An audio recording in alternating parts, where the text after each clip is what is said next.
Hello.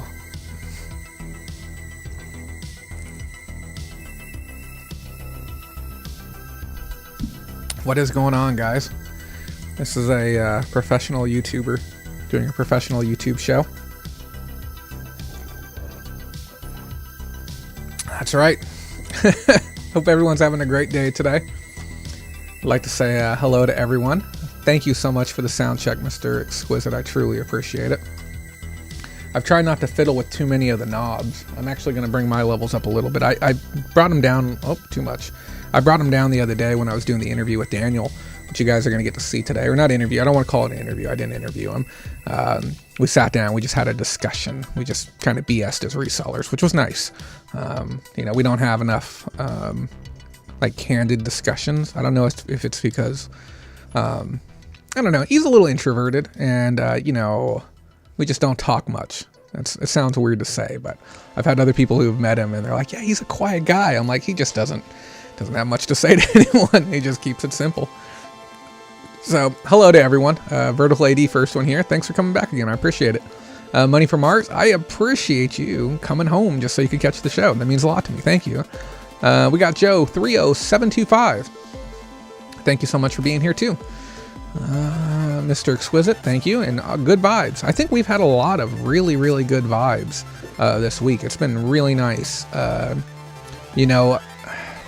Obviously there's still a lot going on in the world and a lot happening, but it just seems on the human level, because there's like, it feels like there's like the media level and then like the BS stuff that you talk about at work, and then there's just the human level, like people just being humans and doing human things, and it seems like that's been going pretty well for a lot of people, at least the people I know and the people I'm interacting with. A lot of positive energy. Then Christopher Garrett, thank you for being here tonight as well. Happy to have you. He says, hello everyone, I just packed orders. Done. FedEx rates are very good on eBay, and yes they are. They've actually saved my butt a few times now. When I was shipping out those solo funnels, if you guys didn't see that post, and I don't know why I keep having to advertise this, but I always put the link out during the show and I say, hey, come join our Facebook page. I'll put the link in the comments right now. But I always tell people, I put up some great sales and I sold these funnels, and through USPS, it would have been $141 to ship them. And this was on a $350 sale. And I went ahead and shipped it out through FedEx, and I ended up getting it out the door for like $42 or $46. So it's literally put an extra $100 in my pocket because I had that option. So who else do we got here? I'm sorry, I got a cat downstairs he makes this meow sound, like really loud, and he only does it when he misses my girlfriend, and she stepped out back to go do some yoga, and there's another cat that's out there right now, and he saw that cat, and I think he's getting a little bit jealous. So he's if you see me get a little distracted, that's what I'm listening to. Just want to make sure nobody's dying out there. But yeah, FedEx, great prices. We're looking into another site, and I'm not going to say the name of the site on air, just for the simple fact that I haven't done any of the vetting with them. I don't know if they're a reputable site yet, but I've heard that the rates are about 20% less, and I know some people that are currently using it. So once we have that vetted, we'll probably talk about it on the Facebook page. There's a very good chance that starting in the future, to try and generate more traffic to the website for which I'm paying for, the actual bolorama.com, I'll probably start putting together articles on that site, or even micro videos on that site, and then placing links on the Facebook to direct people to that, because there's a lot of services we offer on the site that I think people should check out. Whether you're a small or large business, there's a lot that we can do for you. Mr. Exquisite says, hope everyone is ramping up for the holiday season. Seems this weekend is beginning to look like a big holiday. Yeah, some people are having some great sales. I put a post up and I said that my sales have been a little bit slow, and someone had commented, I think it was Daniel Green, had commented saying that this week, the week of Thanksgiving, is generally a slower week. And I hadn't even thought about that. I don't do a whole lot of family functions and stuff like that. So for me, I thought we already did Thanksgiving. I genuinely don't pay attention to those things. And yeah, so that kind of explains why the sales are a little bit soft right now, is just because of that. But hopefully they'll pick up here soon. Hello to you as well, Smiley Girl. Thanks for being in here. We got, who else we got here? Future Fortunes. Happy to hear you're here as well. Hope we get our issue resolved. We got a little USPS issue between the two of us, and I hope that gets done. Mike T checking in. I'm surprised you're not out doing some RA right now, because you've been out and about. Oh man, yeah, you've been doing the laps. I'm wishing I found a little bit more stuff when I was doing my rounds. I talked to somebody regarding that. I don't want to say the name of the product on air because it's kind of like a patron thing, but the boxes that we talked about earlier, how do I describe this? We'll just call it a mystery box. The one we talked about it earlier, those ones, I had talked to somebody today who found 14 at one location, and with a buy price of 20 and a sell price of, he was getting 50 per, even though you can get closer to 80 per. Yeah, pretty incredible to find that many at one location, and they are still out there. If you're not a patron, I apologize. There's certain things that we just don't talk about on air because, I mean, why? Why give out like super high value bolos, especially on like current stuff? But if you are a patron, I mean, come on in. We'll share with you what we're buying because it's all around America.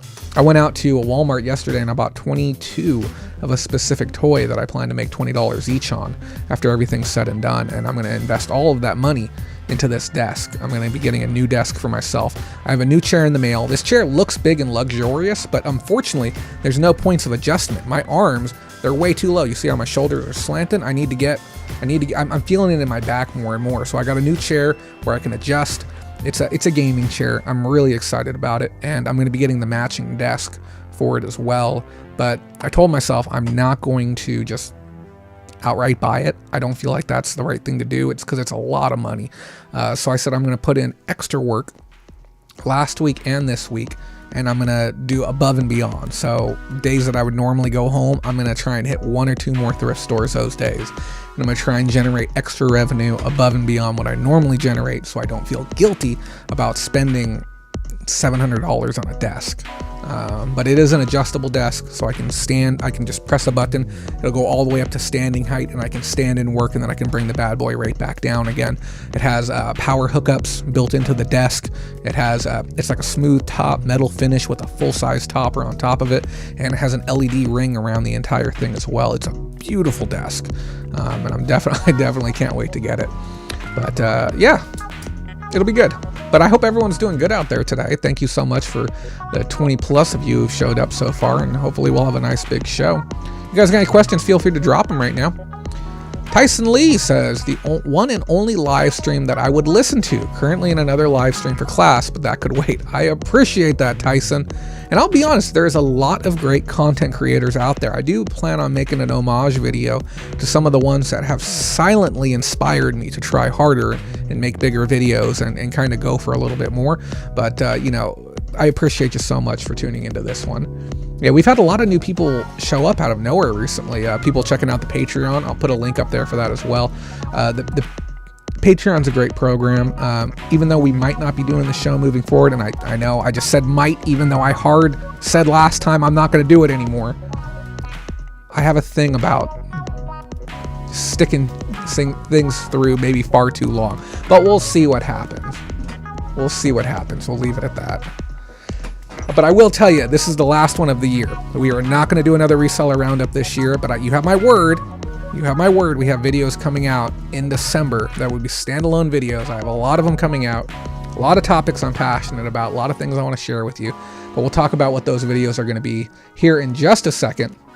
And hello to you, La Perfumery. You guys ready to rock and roll? It's that time.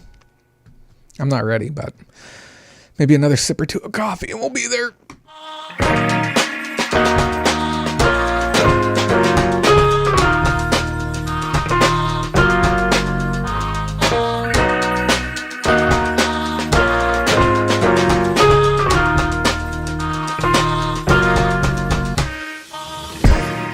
What is going on, guys? My name is Jay Kraft with the Facebook group Bowl Around Pickers Lounge, coming at you live again from beautiful Bakersfield, California.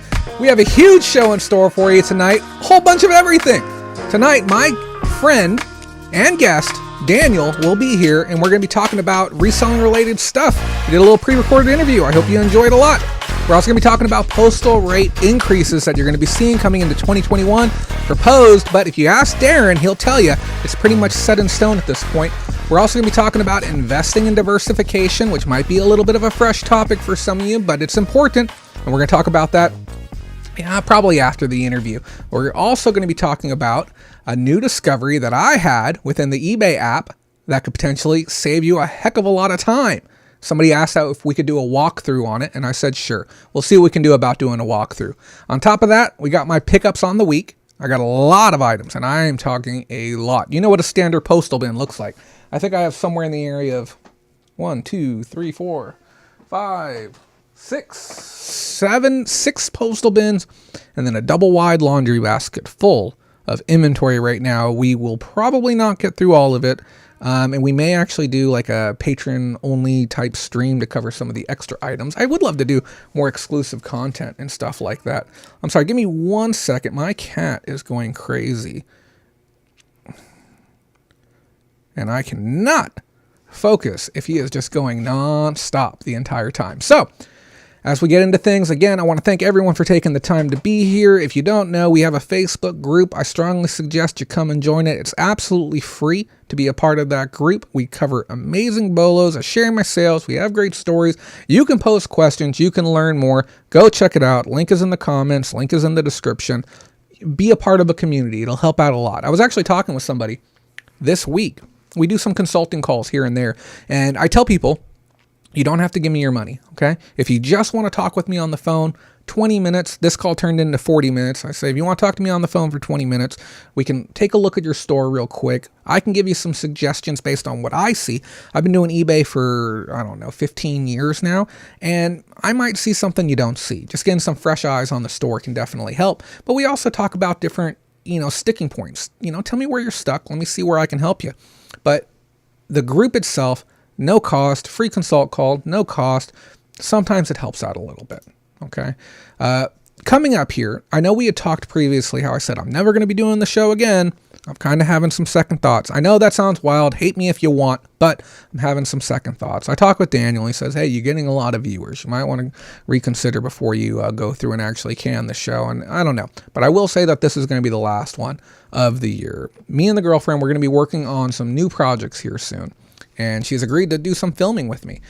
And the reason I really want to do some filming with her is because we now have what I call a standard 14-day work cycle. And we take 2 days of vacation every 14 days. So it's 12 on, 2 off, and the 2 off are actually vacation days. And we do nonstop work for 12 days straight, and it's working out pretty darn well. We make solid income doing it. We have fun doing it, and we want to share that experience with you. It's just going to take a lot of work to film that whole thing and actually edit it to a standard that I feel comfortable putting it out. I know that there's a lot of other reseller channels out there, and each person kind of has their own way that they like to edit, but my style does take a little bit longer. I'm not classically trained or anything, so I kind of struggle a bit with the editing process sometimes. But it should be fun, and you guys should enjoy it. Mike says, Vince, have you tried Pirate Ship and see what their rates are? Let me look at some of these other comments real quick. Guys, if you have questions during the show, feel free to ask them. I'll do my best to get to them as soon as I can. Christopher Garrett says, the production value of your channel is the best I've seen. Thanks, Jay. Hey, thank you. I appreciate that. I try really, really hard to put out some quality content. I talked with somebody too. We were talking on this, and he said, hey, man, a lot of the other channels are just kind of... they don't really know what they're talking about. They don't really know what they're doing. I'm like, yeah, they're kind of full of shit, to be completely honest with you. We want to be an entertainment channel, but education has to be the first and foremost. Like I said, I don't want you here if you're not making money from the time that you spend here. Vince H says, what is the cheapest way to ship a sealed 5-gallon bucket of food-grade products, specifically jellyfish from Riverside, California to Lancaster, Pennsylvania? Tried Parcel Path, and it came out to $77.02, while UPS comes out to $108. Need to check FedEx. Yes, definitely check FedEx. And also, make sure you look into guidelines regarding shipping food and guidelines regards to shipping liquids. Most of the brands have specific protocols that you must follow, and you can get fined incredibly hard if you don't follow those guidelines, especially if there is a spill that occurs. Give me 1 second. Let me put these on. These lights are absolutely killing me right now.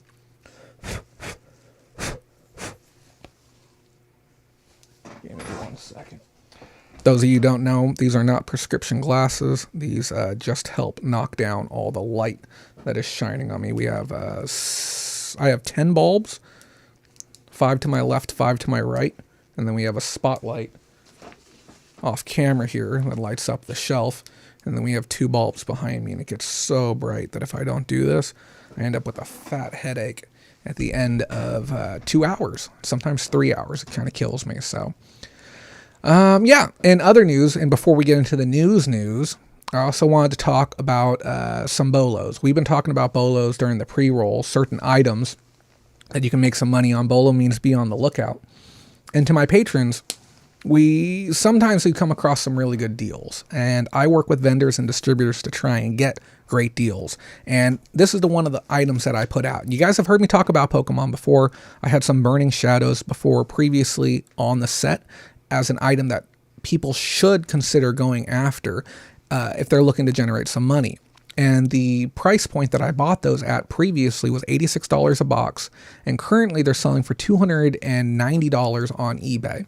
This one just came out 10 days ago, and we had gotten an exclusive deal to be able to purchase units at or around the $85 price point. As of today, they're going for $140, $145 per box. So it's not huge margins. It's $30 a box, give or take as of right now, but will continue to climb over time. Hopefully, keep in mind, speculative investment, no promises, no guarantees, but if you're interested in working in cardboard and you're interested in learning more, if you'd like to see me make a video on it, or if you're interested in getting wholesale pricing, because you will never see $85 a box anywhere on the internet, feel free to reach out to me. We're going to be talking about this a bit more coming into next year. And full disclosure, I have taken on a role to be able to work with a company to be able to help get this pricing to everyone who's interested in getting it. And yes, I do receive small compensation for my time and trouble to literally help you make money. I don't think that's greedy of me at all. If I can help you make a couple $1,000s, and for those of you who are curious, I bought almost $15,000 worth of this product. I'm not even kidding you, okay? I bought them near $85 per unit. I bought 150, 160 units, somewhere in that area. So it was a very large buy. And if you do that type of scale, $20 a unit 150 times over is $3,000. So it does kind of add up kind of quick. And I just wanted to touch base on that real quick. I'm not trying to hard sell anyone. You either know about it, you want to learn about it, you want to learn more, yada, yada, yada. Great. If not, no hard feelings. Like I said, it's my goal is to be able to teach people how to do everyday reselling. But at the same time, I do want to share with you what I'm doing with the money I'm making, because at the end of the day, all you're doing is continually buying inventory for eBay, and you're not investing it into something else, something a little bit more long-term, or you're looking to start a traditional retail brand, restaurant or something. If you're not scaling into something else, you're going to work until the day you die. We're trying to help people avoid that. And right now, at my age, I'm not talking about that much, but it's important I tell you how I plan to retire, so that those of you who are looking to retire, maybe we'll think about those options as well. Because you don't want to, don't get me wrong. My last day alive, I'd love to be out sourcing and thrifting, okay? But I don't want to spend my last day alive taking photographs and listing. It's a little bit different. So something to think about. Moving on. Let me look at these comments real quick. Mike says he has tried pirate ship. Put in a poly bag and ship it through pirate ship. Kidding, all jokes aside. FedEx will probably be your best bet on super heavy packages from my experience. Yes. And then Mr. Exquisite says, invest today to invest into your future. And I couldn't agree more. I couldn't agree more.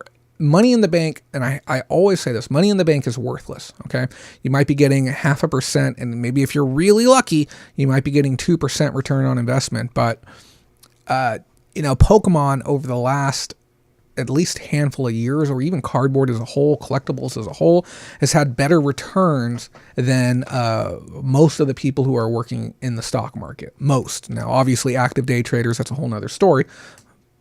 A lot of people are making a lot of money in cardboard right now. It's definitely something to look at. So we're going to kick off. We're going to start talking about the postal rate changes that are proposed for 2021. And as I said, Mr. Exquisite down there believes these rates are going to be locked in place just because of the way that Congress works, the regulatory committees work as far as postal increases. They're not supposed to increase any faster than the rate of inflation, as far as I know. And there's supposed to be a checks and balance in place to make sure that that doesn't happen. Now, obviously, inflation is happening. We're kind of watching it happen in slow motion. If we didn't see a reduction in gas price, we'd probably see it a little bit more. But Inflation is happening and will continue to happen with the literally billions of dollars that have been printed over the last year, maybe even trillions, just to be able to get through this pandemic that we're in right now. That being said, postal rates are climbing, and you should be cognizant of these changes, especially when it comes to your existing inventory, as well as maybe the types of items that you go after in the future. Now, FedEx being around to help out with larger shipments is literally a game changer. It's a huge, huge deal when working with huge items. But our bread and butter, our first class items, maybe our smaller priority flat rate items and stuff like that, will be taking a hit. And as these rates increase, I've always looked at what I'm willing to take and put the time and effort into. When I buy an item, I have to touch the item, I think it's 6 or 7 times. Okay.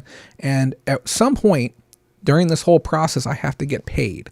And as shipping rates go up, I need to adjust my baseline on what I'm willing to buy. So if you have an item, let's say this coffee cup, and let's say it is a first class item and I can ship it out first class, 15 ounces. It's going to cost me $6 to ship this out. And a $20 item, okay, 6 off the top, and then I'm going to lose about $2 in fees. Okay, and that's $8 off the top. And then I have to buy the thing, and let's say I bought it for $2. I'm going to make a $10 profit on a $20 sale on a $2 buy.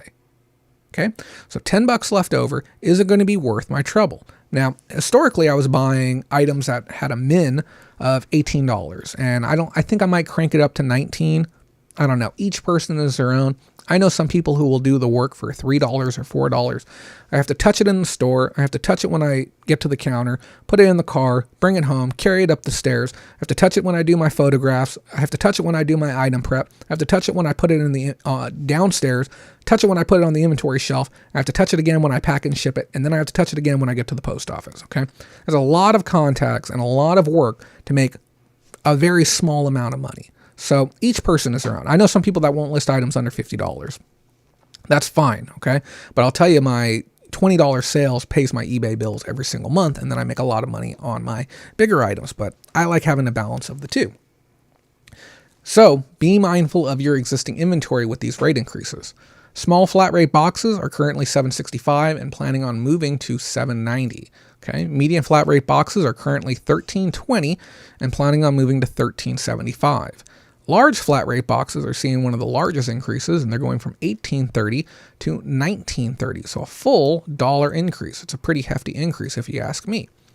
So again, evaluate your inventory, especially after these increases happen, and especially if you're running sales. You might run into a situation where you might either end up breaking even or even potentially losing money.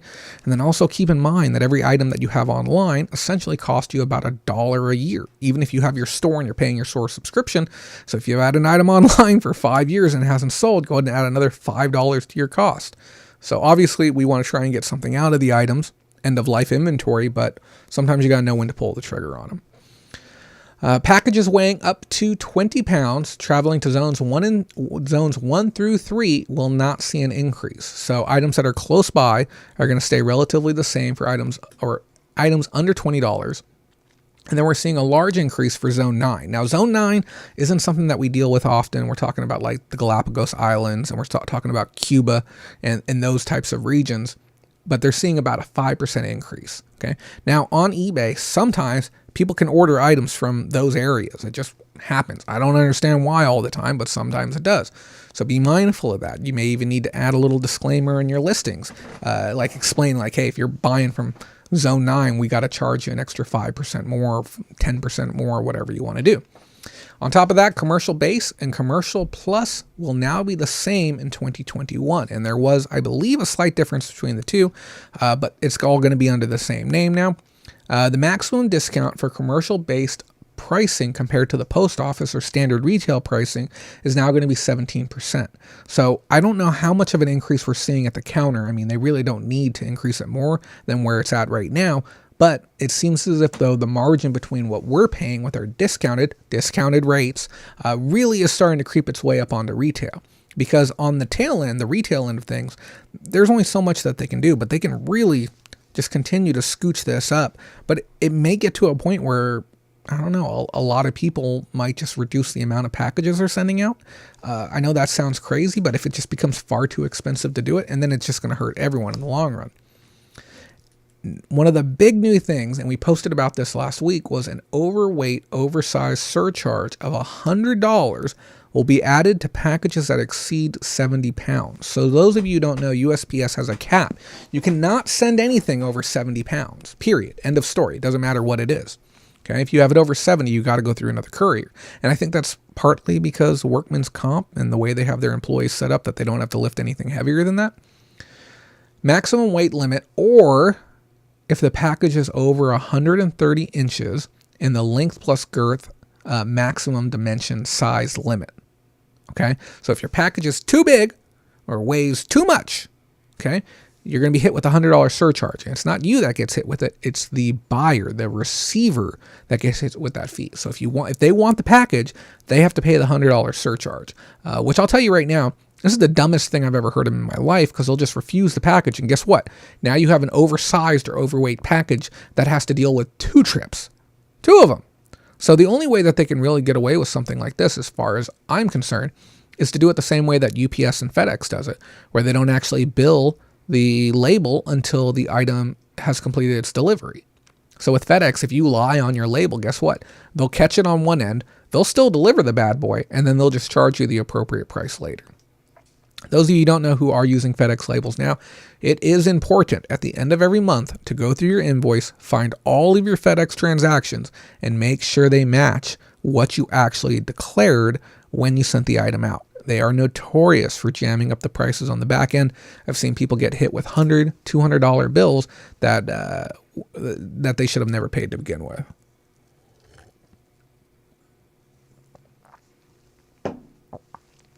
On top of that, the rate increases get higher as media packages weight go up as well. Those of you who don't know, media mail is for loose leaf papers, documents, educational materials, pretty much any paper material that doesn't have advertisements, and non-blank CDs, DVDs, and records as well. While 1 pound rates are going up by only 9 cents, a 45-pound package is increasing by $1.03, and a 70-pound package is increasing by $1.53. Now, it's not often you're going to send heavy packages like that out. Sometimes we ship out magazines via media mail if they don't have advertisements in it. That's when you might see that example.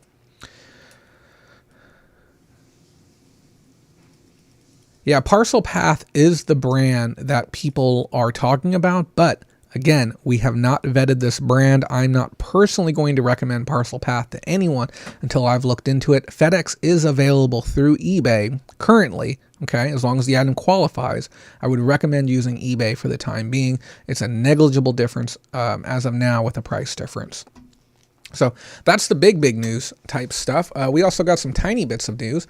FedEx now offering SmartPost on Etsy. So those of you who are doing Etsy, you are now eligible to use SmartPost, which is a hybrid shipping service, which basically either FedEx or USPS will handle the package.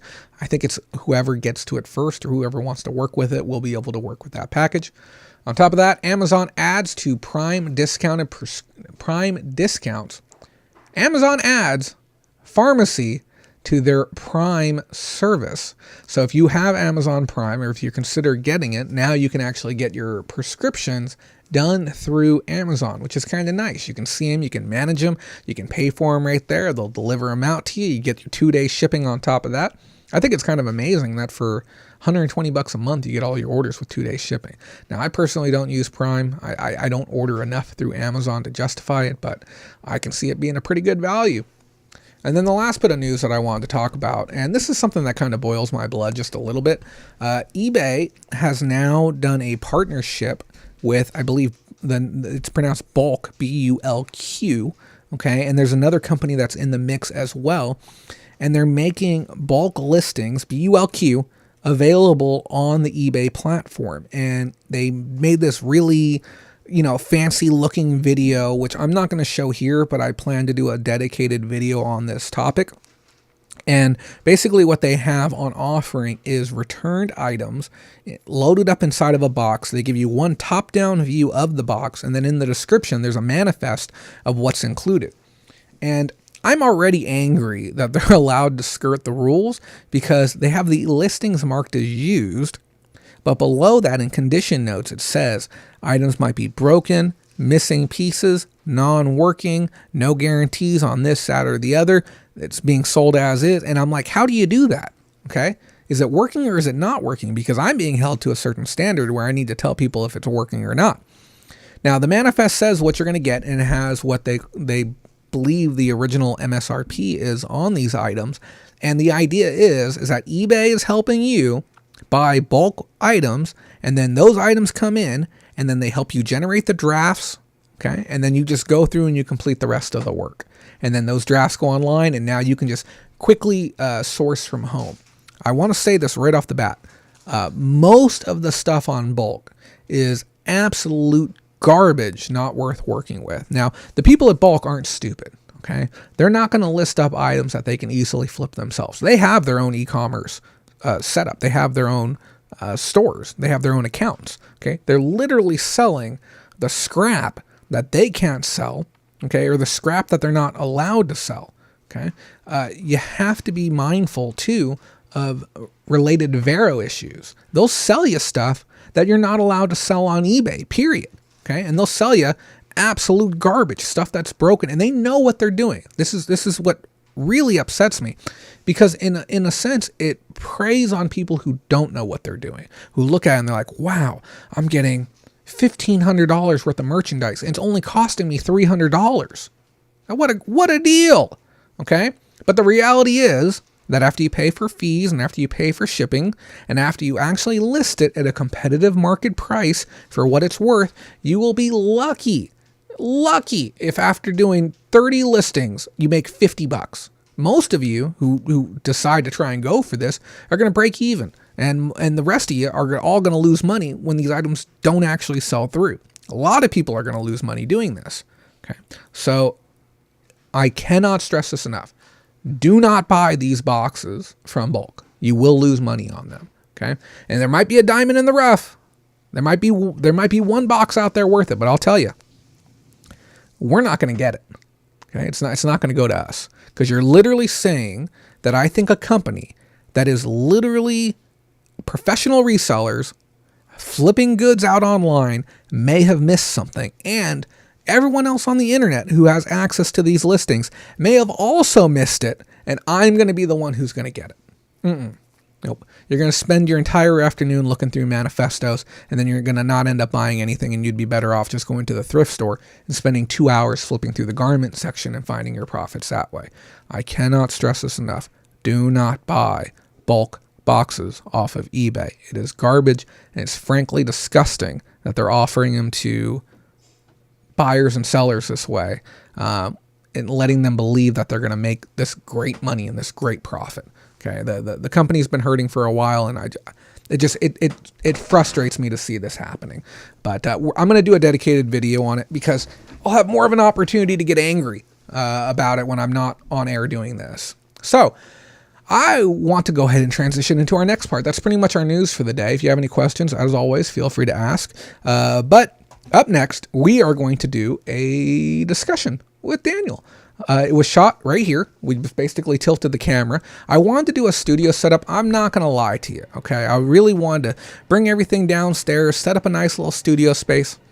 It wasn't going to be worth the effort. It takes over 2 hours to reset the studio in another spot. I knew we were only going to talk for a half hour. I spent maybe an hour and a half editing the video out. I edited out ums, ahs, pauses, irrelevant things. There's another spot I had to edit out, but I had a discussion with Daniel. Daniel's my friend of almost a decade now. We've lived together almost that entire time. He's been my roommate. He's still here now, and we've resold together, and I'm the one who actually got him into reselling. And I always talk about him on air. Always, because he's just part of some of the stories and stuff like that, and some of you guys are curious who he was, and I thought with this potentially being my finale, at least the finale for this year, I thought it might be interesting to have him on, and we talk. So we're going to go into a little pre-recorded segment right now, and then I will be back after with some of the coolest pickups you ever seen. Just so you guys know, this segment is going to be about 25 minutes, so if you want to get a snack, go ahead and do it now. I'll see you guys here in just a moment.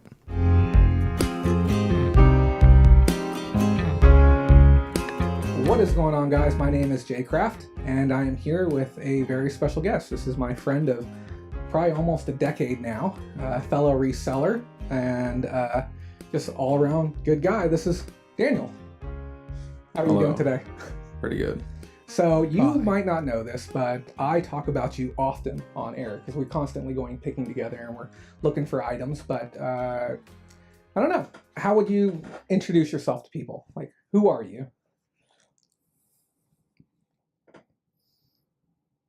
Big nerd that makes a living selling just nerd stuff. There you go. Mainly. I had somebody ask because I actually put it out to the patron audience. Uh, to throw out some questions for you because people they've heard your name a lot just because of the stories and stuff like that. Mhm. But one of the questions that was asked by Miguel, he wanted to know. Oh gosh, let me get the specifics on it. I want to make sure I get it right. He wanted to know how do you feel about being called out for skipping over good profits by going too fast? Because I'm constantly telling people when they're sourcing that it's important to go very slow. Because if you rush through things, you will miss tons of profit. And I must mention it at least once a month that you walk by stuff. Because I don't know the stuff and I like dealing with what I know. And I could spend a half hour looking at something I don't know, or it could be worthless, and I've done that plenty of times. Just trying to find something, and then yeah, it's just worthless, and then I miss out on other stuff that other people have bought. So You're just I trying to get to the next item quicker. yeah, That kind of makes get sense. get through the whole swap meet rather than just probably the back or even the thrift stores. Just I want to see everything. Then if I decide 5 second thoughts on something, I'll go back to it, but it's not that often. Okay, that makes sense. And another patron by the name of Mike, he wanted to know what categories do you feel are your strongest and what categories do you feel are your weakest? Strongest would be video games, but the video games are hard to find these days because so many other resellers, gamers, and then collectors, and then collectors, and Like then closet collectors, closet resellers? yeah, and then yeah, it got the whole treatment of storage wars and other stuff getting the attention on them, and so video games fell off pretty quickly. Able to find them, but it's probably the strongest one I know. Just knowing video games and titles, and the weakest would probably be clothing, just because I know there's a lot of money to be made in clothes, but I just don't know enough. I buy what I know, which is like Hawaiian shirts, band T-shirts, or pop culture stuff. Then some other stuff that does well, like shorts or pants for like big people, stuff like that. I don't know. But you haven't taken the time to really dial in that category. No, Do you have a desire to learn that category well? it would be single items, like designer stuff, stuff that it would just skip my eye at the store. Name brand like jackets, dress shirts, Hawaiian shirts that because I just go for whatever I think looks good, but I don't know what really sells well. That's like really up there in that category. So kind of more the picker's eye opposed to like fundamental research Yeah, within brands categories. that do well. Like I think there's somebody that does ties, but I don't know ties at all, and but they could probably go through a tie rack and pick out all the winners like right away. Whereas I wouldn't pick anything up unless it was a pop culture one or if it had a weird design on it. Okay, so things that are a little more unique. Yeah, So I know you've been picking with me for picking and thrifting and sourcing. What for maybe 6 years now? 7 years? 7. 7 years? Okay. And before because I originally I drug him out. He was working a different type of job. I'm like, hey, come do reselling. It's really good. And it's honestly it's rare when I actually meet somebody who's like, okay, this looks like it's working well for you. I'd like to do it too. It's kind of a big jump. How was that whole transition to now? Like I know it's 7 years is a long period to speak on, but I mean, how is it for you? Like, do you? Because here's the thing: you guys might not realize this. Like, we live together and we've known each other for almost 10 years now, but we don't really have like very candid discussions about stuff. We're kind of like two bros living in a house. But I yeah. mean, how is it for you? Do you like it, or is it something you plan on doing forever? Do you have other ambitions? Like, where are you at with it? It was fine going to selling, just selling off what I had amassed, like 3 years of going to the swap meet every Sunday. Yeah, because you were doing the swap meet before we even met. How old were you when you first started going? It was in 2010. Okay. So 18. Okay. Yeah, I got a job, immediately started taking what I made from that job to the swap meet, and probably spending most of the time, and then And this was just buying stuff for yourself then. yeah, like the first thing I did when I got my first paycheck, I think I bought a PS2 and some games. And then I wanted more games, and I knew the swap meet had that or other consoles, so I started going over there. And this was then, long before buying video games was the cool thing to do. This was like probably at least a few years before that. yeah, I had a head start. Uh, Video games were always in demand, but a lot of in-demand titles or worthwhile titles were pretty common. Like I had multiple copies of Contra, Donkey Kong, Mario. All this stuff was pretty easy to find. You could find it for $3, $5, sometimes 10. But 10 is around what they were probably going for back then. I wasn't like other people where, oh, I already have this, I'm just gonna leave it behind. It's $5. And like, no, I'm gonna buy it. I know people want it, and I'd rather have another copy of it. Yeah, so I'd buy anything I could spend the money on that I liked, and it was mainly video games. Did you grow up with those types of games? And when I say those types, I'm talking like that Japanese flair, either Japanese fighting, Japanese RPG, that type of stuff, or is that something you grew an appreciation for after you started going to the swap meet? After, but even then, I never played nearly all the titles I had, like at all. Maybe 5%. I was just buying it just because I could buy it. Was it like more as a collector, or was it more as like a more of an Collector. enthusiast? Okay. Collector. Yeah, I was just buying PS2 games, but I know I wanted GameCube games, and I was buying those. If I saw Xbox games that I thought were cool, I would buy those.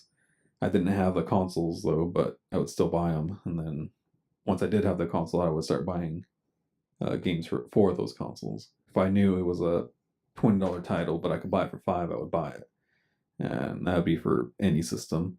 And even if I didn't have the system yet, and even if I already had the copy, I would buy it. I would always keep an eye out for the consoles.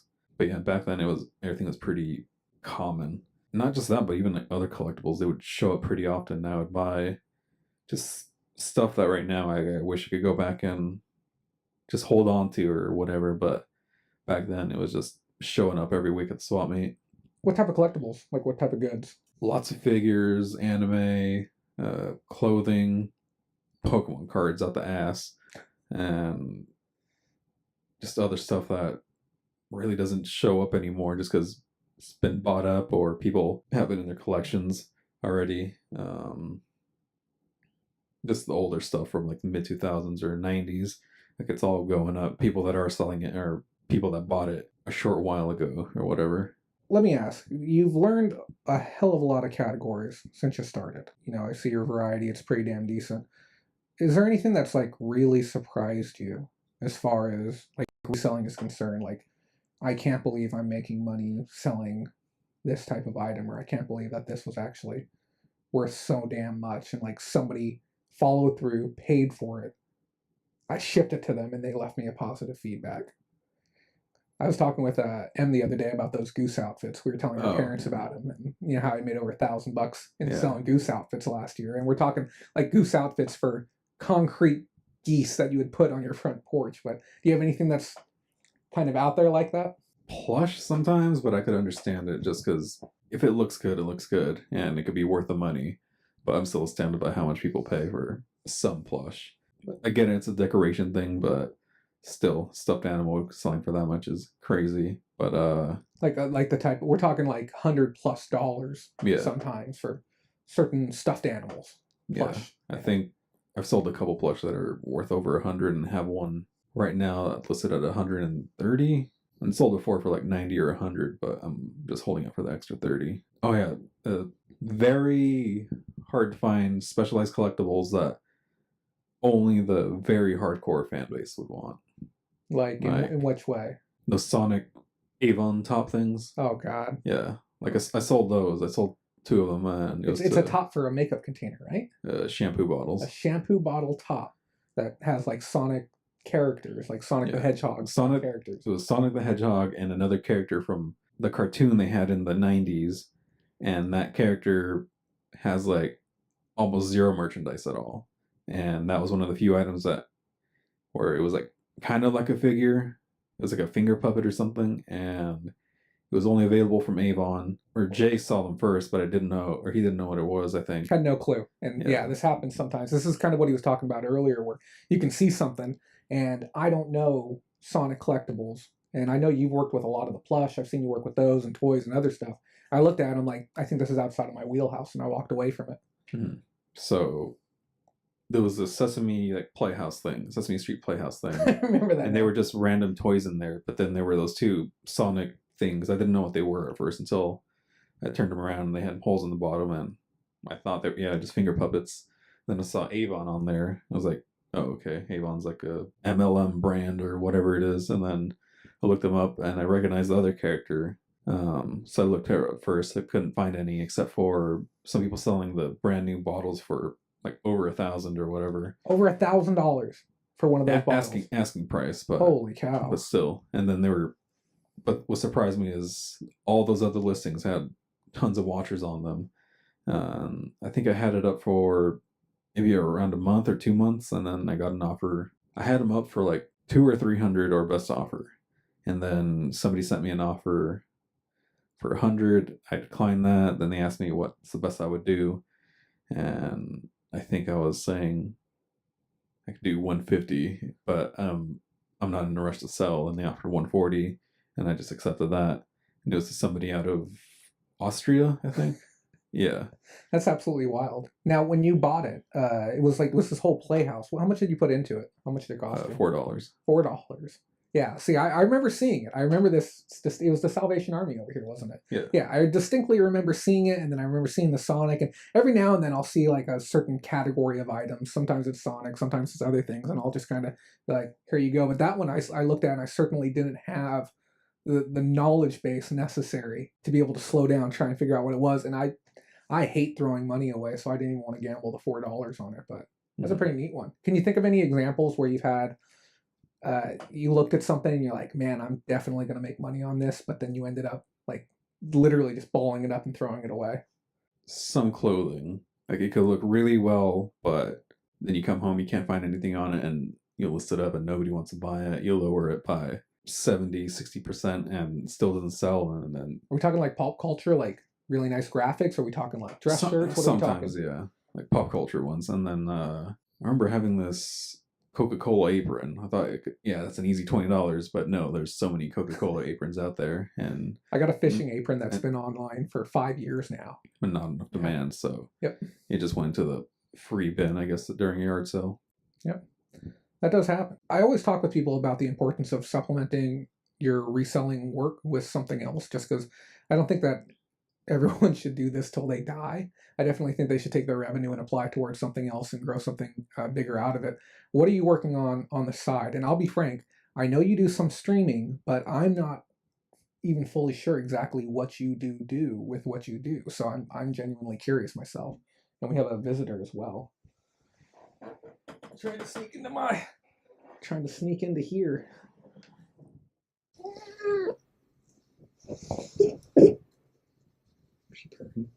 Okay, so go ahead. Tell me about what it is that you do, because I am genuinely curious.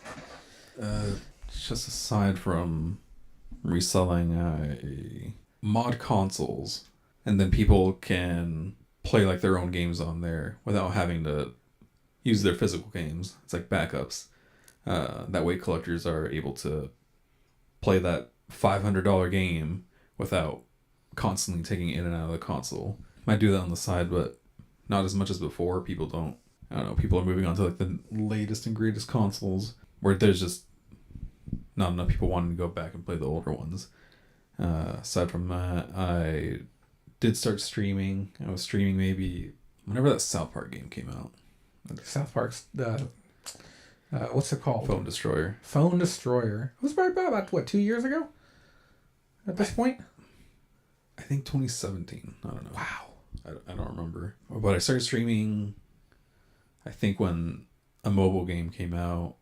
Didn't get many viewers except for people that were also playing the game, and it was just a small community. And I still follow some of those people, and I think there's only like one person I still occasionally drop by and see. But I would just stream random games, mainly just for myself or just to see if I could run it late last year around September, I drew just like a little drawing for another streamer, but I was like watching, like there's a bunch of people I watch, and she was like bouncing around the idea of because when you could type in chat in the chat box, it's like Facebook when you can use stickers and or reactions, stuff like that. She was wanting to get some custom ones done for her, and I just drew a little quick doodle on my phone during one stream. Then I sent it over, and she liked it. And then then after that, I think a month later or 2 months later, I got to talking with her about having other ones done. And then, but before that drawing, I hadn't drawn in like 10 years since high school.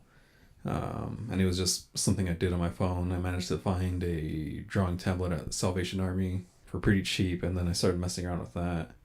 Did a couple other doodles, and then I made a handful of custom ones. And these were all for profit at this point, right? Yeah. I just did custom drawings for that, made a bunch, and then got partnership, and she was able to put all the ones I did draw for her on for her chat on there. And then then after that, I would just put together a quick little commission sheet.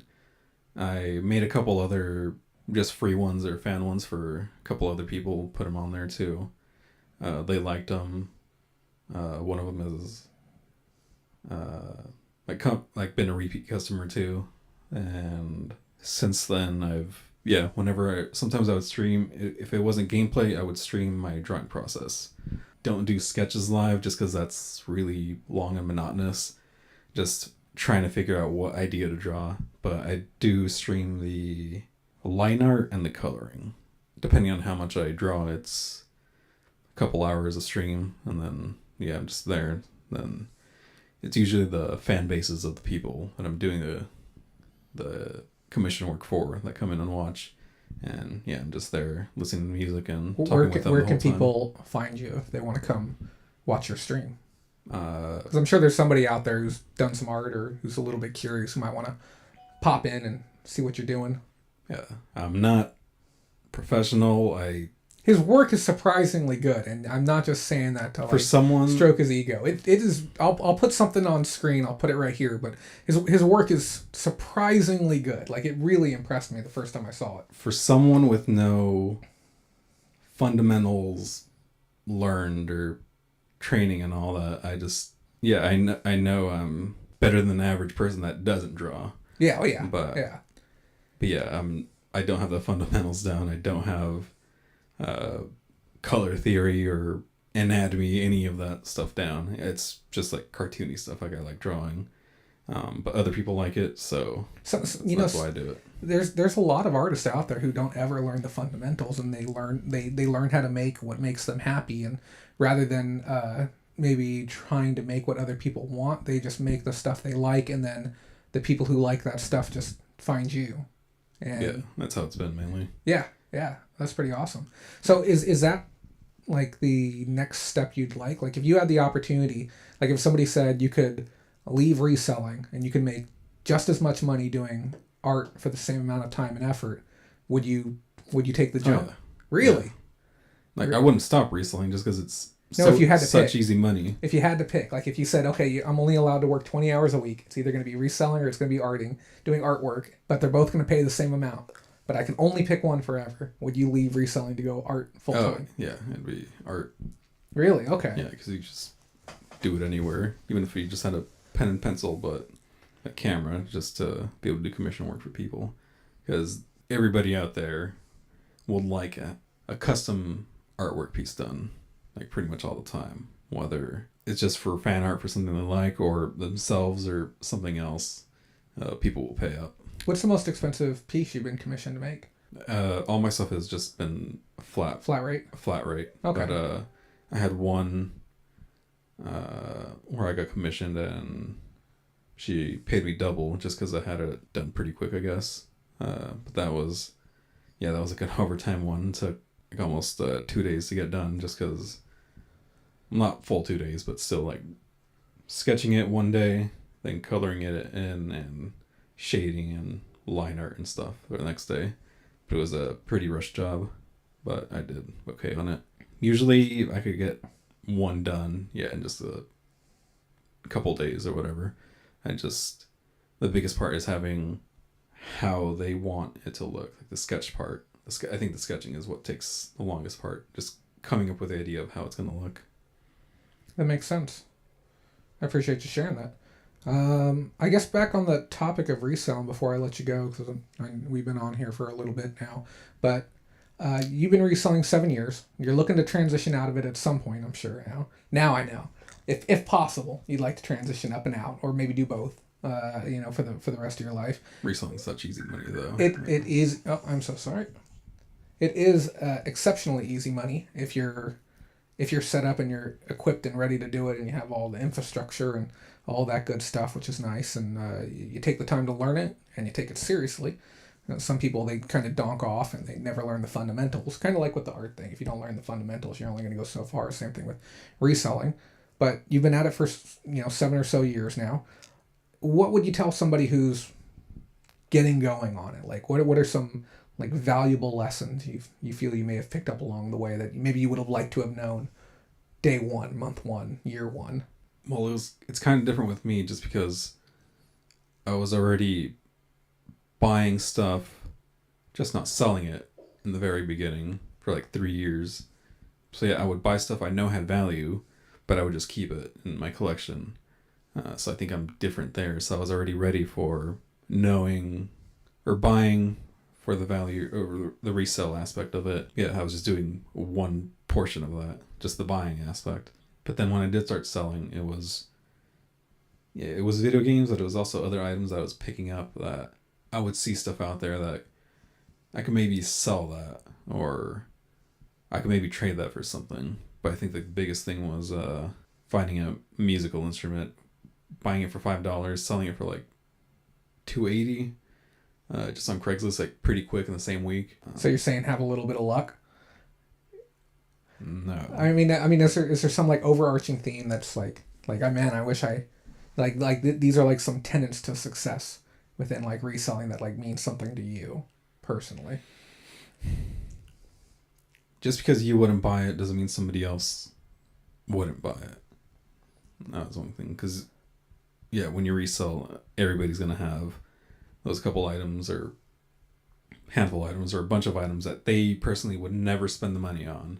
But they put it up on eBay and somebody across the country is going to snatch it right up. Another one is don't be afraid to spend the money if it's worth it. Whether it helps you reselling or if you're going to make money on it, but you're hesitant about even spending more than average. You should just do it, buy it, make the money on it, and then you'll be more comfortable making those kinds of buys later on. That's a very valuable one. I don't think I've ever talked about that before on air. I don't even think I've heard anyone else talk about that. It's about having the confidence to execute on a buy, because scared money doesn't make money. We know that. So that's very valid. When I was buying stuff, I would notice prices for stuff where it was going up gradually until like I would find that rare game, but it'd be double or triple what the seller usually asks for other games. And at first I would hesitate, but then after I made some purchases, like this isn't going down, just buy it, it'll be fine, even if it wasn't like the price I usually pay. It's still totally worth it to buy it. And what's the most you'll spend on an item that sells 20 times a day for $100 and it's under £1? What is the most you are willing to drop? Like it's going to sell. You saw it in the store today. Probably 60, 65. You'd spend 60 or 65 just to guarantee that $20 or so in your pocket. Yeah. Well, I've spent, like, I remember, I think at Walmart once, it was a game that sells all day for like 55. I think I spent like 25 on it. And so I just bought it, took it home, and then listed it and sold. Okay. Yeah. Valid. We all love getting things for $1, but sometimes you do have to come up just a bit. Yeah. Good stuff. Well, tell people where they can find you, and I'll put it on screen too when I edit this out. Okay. I know his user base is older. I don't know if you guys are into video games or drawing.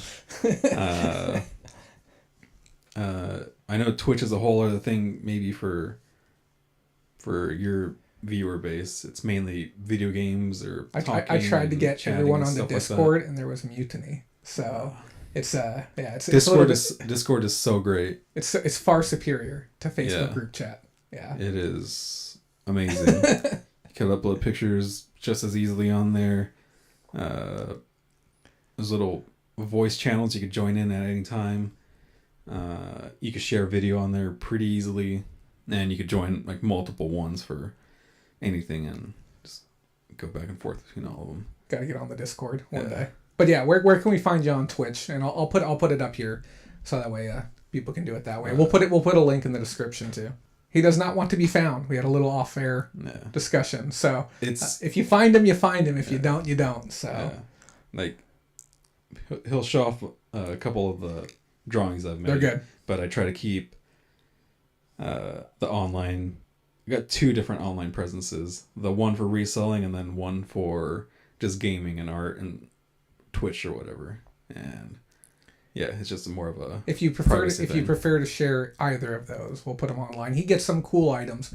He gets some interesting stuff that's definitely worth looking at, and he has a quality store as far as titles, descriptions, identifiers, photos, all that stuff. It's a great example if you're looking to learn some stuff. So I guess if people aren't going to be able to find you, the last question I'll leave you with is, I guess, what are your short and long-term goals after this? Because obviously people won't be able to ever talk to you again. So still on Facebook. I'm the admin that just he's an admin. Oh yeah, somebody asked how come you don't come into group chat or you don't come onto the page more often and get to know people.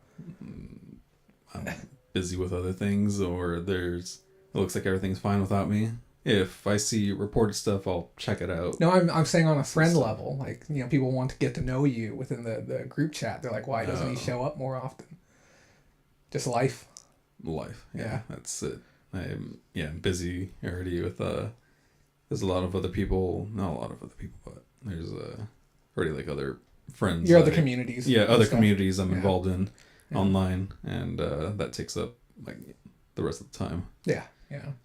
So maybe if I wasn't into that, I would have been more into the group chat and Bolorama stuff. But yeah, I'm too busy with other stuff.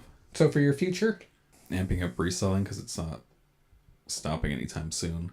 Growing, I would like to take the time to actually learn some fundamental stuff for art, but that's a whole process because it's like learning a new language. You gotta learn all the way from the bottom, and then it'll be years before you're pretty good at it, but it's still worth it. I just don't know when I'm going to start or if I'm going to keep staying at the skill level I am right now. Like, I'm fine with it, but it's just so much to learn, and don't know if I'd have the time for it. Okay. Well, good stuff. Thanks so much for being on. I really appreciate it. Mm-hmm. And if people decree, maybe we'll do another one someday. Yeah. But awesome. Thanks. Mm-hmm.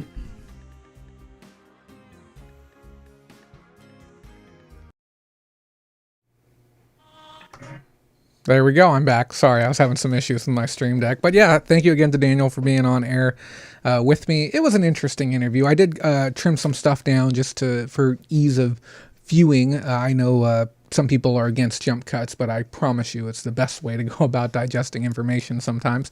But yeah, it was a good discussion. If you have any more future questions for him, I don't know, drop them in the comments. Maybe you'll see him. But for those of you who have been wondering who he is, well, there you go. Now, with all of that being done, thank you to those of you who stuck around the whole way through and through. We're going to take a look at some pickups. And I just want to say I got a ton of items because normally we do a 2-week cycle. And during that second week, I'll go through and I'll photograph and I'll list and do this, that, and the other. But I ended up not doing that this week, and I decided to continue sourcing the whole way through. So I've actually got all of these bins here, and I have a whole table full of items downstairs, which we're not going to get to tonight. I got some really interesting toys worth like over $300 for individual vintage toys. So really interesting stuff. We're probably going to do a Patreon exclusive video for that. So if you want to see the Patreon exclusive video, we'll put a comment up in the link so you can join Patreon.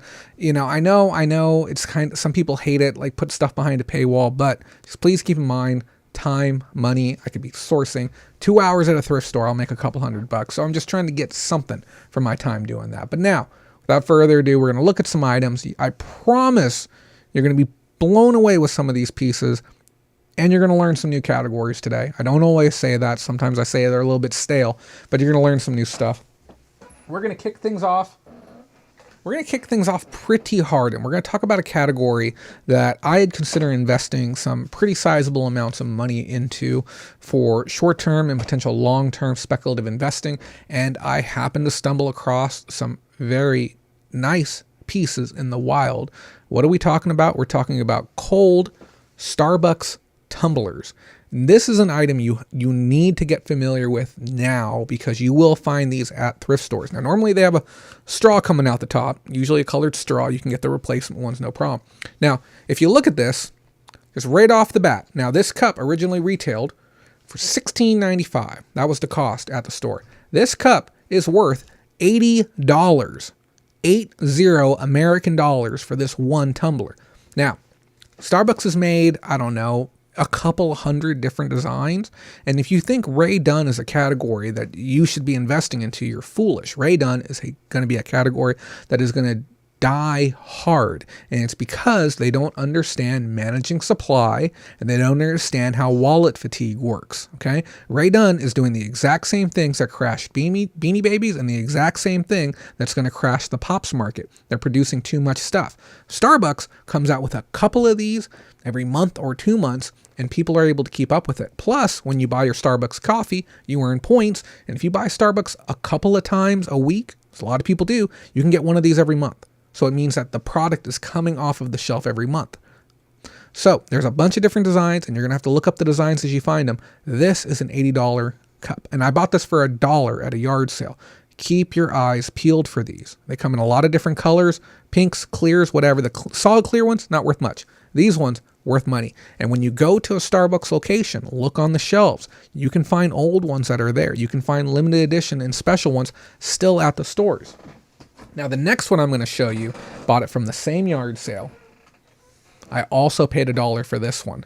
This is a Sakura limited edition Starbucks cold 24-ounce tumbler. Okay. This has a studded design on it, studded metallic design. This, used without the straw, is a $120 Starbucks cup. $120. Okay. Keep your eyes peeled for Starbucks cups. They will start showing up at thrift stores here probably within the next couple of years as people kind of grow out of them. You want to, like, obviously if you can get the straw, great, but you can buy replacements. Make sure that the seal is good. Okay. Make sure it's not filthy looking in there. Make sure that it actually screws down tight. Okay. Sticker on the bottom does help, because this one, I believe it wasn't even used. It's not even dirty on the inside. But I'm going to clean it up as best I can. I'm going to flip this bad boy out. $1, paid $120 for this. Keep your eyes peeled. Also, guys, live Q&A. If you got questions, now it's time to ask them. Now, I did also get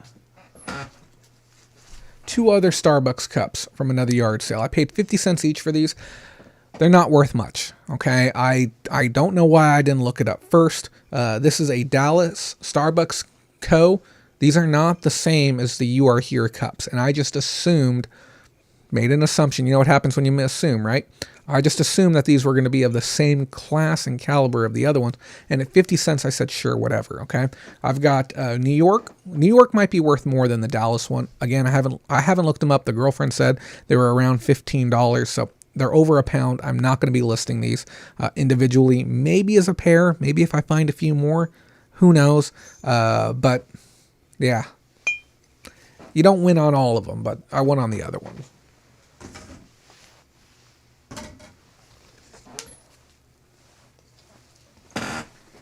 I haven't looked these up yet, but I got the pair of them for like $2.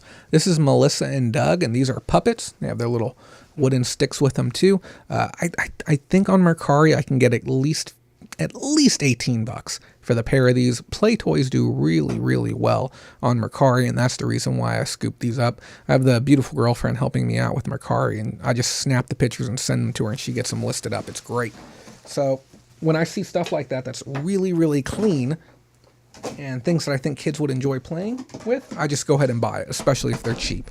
And I know a $15 sale might not seem enticing, or an $18 or $20 sale. It does pay the bills, so take the free money when you see it.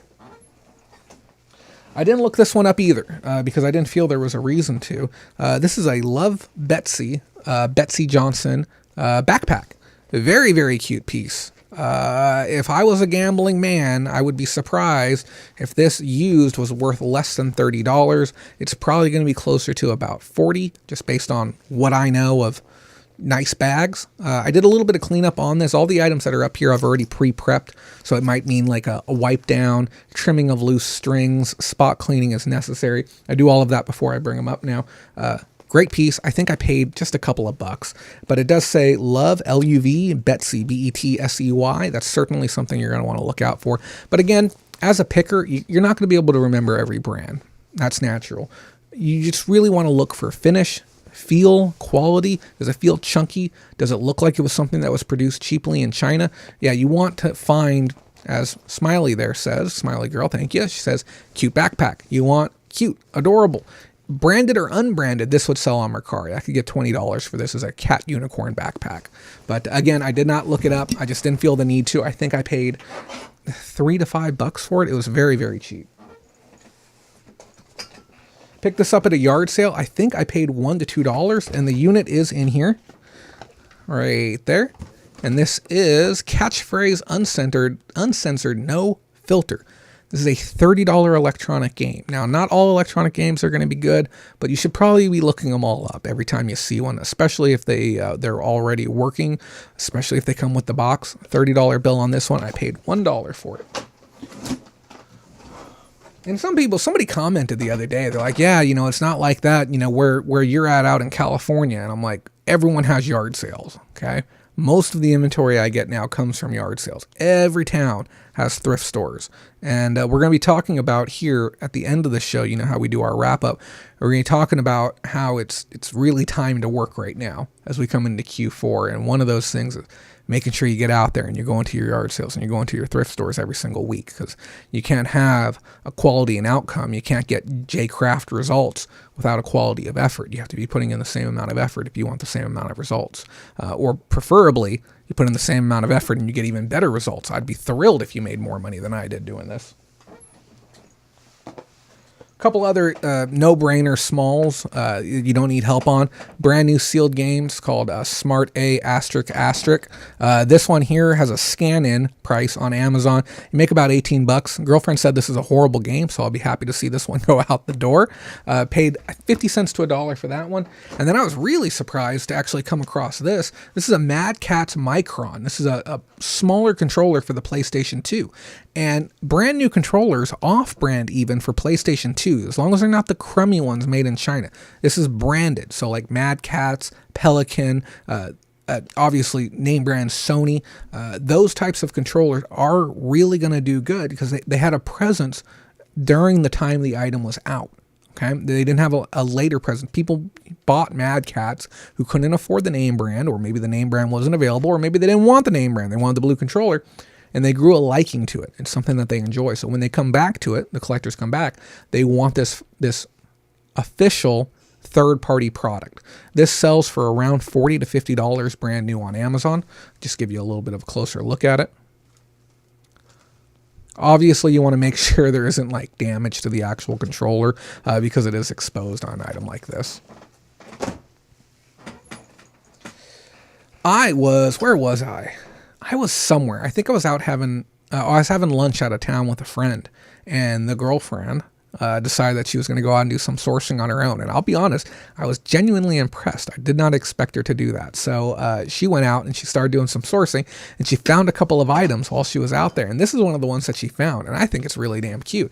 This is a Juicy Couture 2-pack dazzling, and they are stemless wine flutes. This has a list/sell price of right around $30 to $35 for the pair, and I believe we're into them for $2 or $4. It's a small profile too. This is going to go into a 9x6x3. Probably gets shipped out. It's going to be close to first class, but if I have to pad it correctly and, it's going to end up going out a little bit more expensive, that's fine. But yeah, great little piece. Original MSRP of $24 on these as well.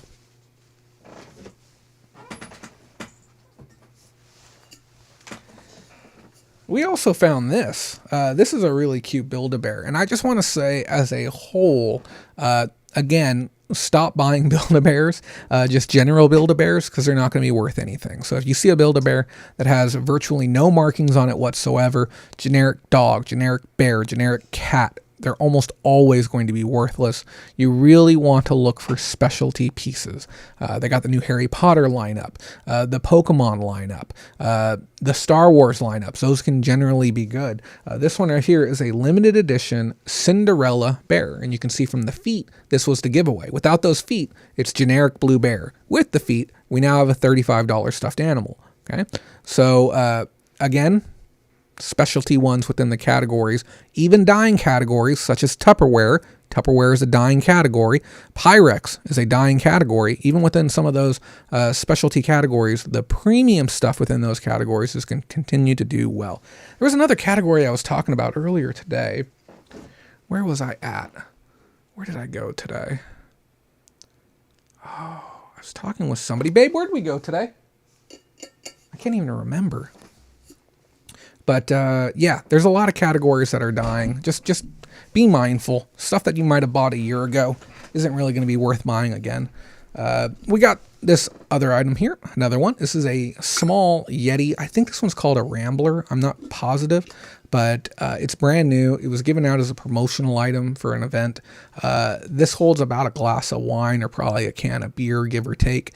I don't know what it's worth, but I paid 50 cents for it. I'll probably get 15 to 18 bucks on the back end. Or what I'll do is I'll just place a sticker over this, and then this will be a keeper item. These are always great. If you don't use Yeti, I even have my full-size one here as well. And just so you can get a little scale, Yetis are absolutely fantastic. If you're going to gift yourself anything this year and you don't have one, it's a really, really good investment to get yourself one. Just get yourself a brand new one. I think they're like $35 for those one. They're absolutely amazing, especially if you spend time outdoors.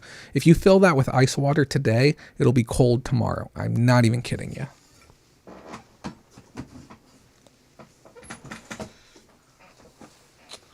Got this cute Pikachu hoodie, or not hoodie, sweatshirt. It'd be about a $15 bill on Mercari. We also got these. This is 30 Captain America slap bands. That didn't slap very well. I got 29 more tries. I'm not a kid of this. There we go. It's a pack of 30 of them. And this has a sell price of anywhere between, I don't know, it depends on how you list them, $30 to $90, depending. Like I said, some people who list them with the proper names and brand them correctly, they do better than others. But there's a lot of this out here or out there right now. So it just depends if I want to wait to get top dollar on them or not. But that's another item that she had found. This was part of a big bundle of items. We got other items with it as well, and that just happened to be worth some decent money too. And they are first party, which is pretty neat.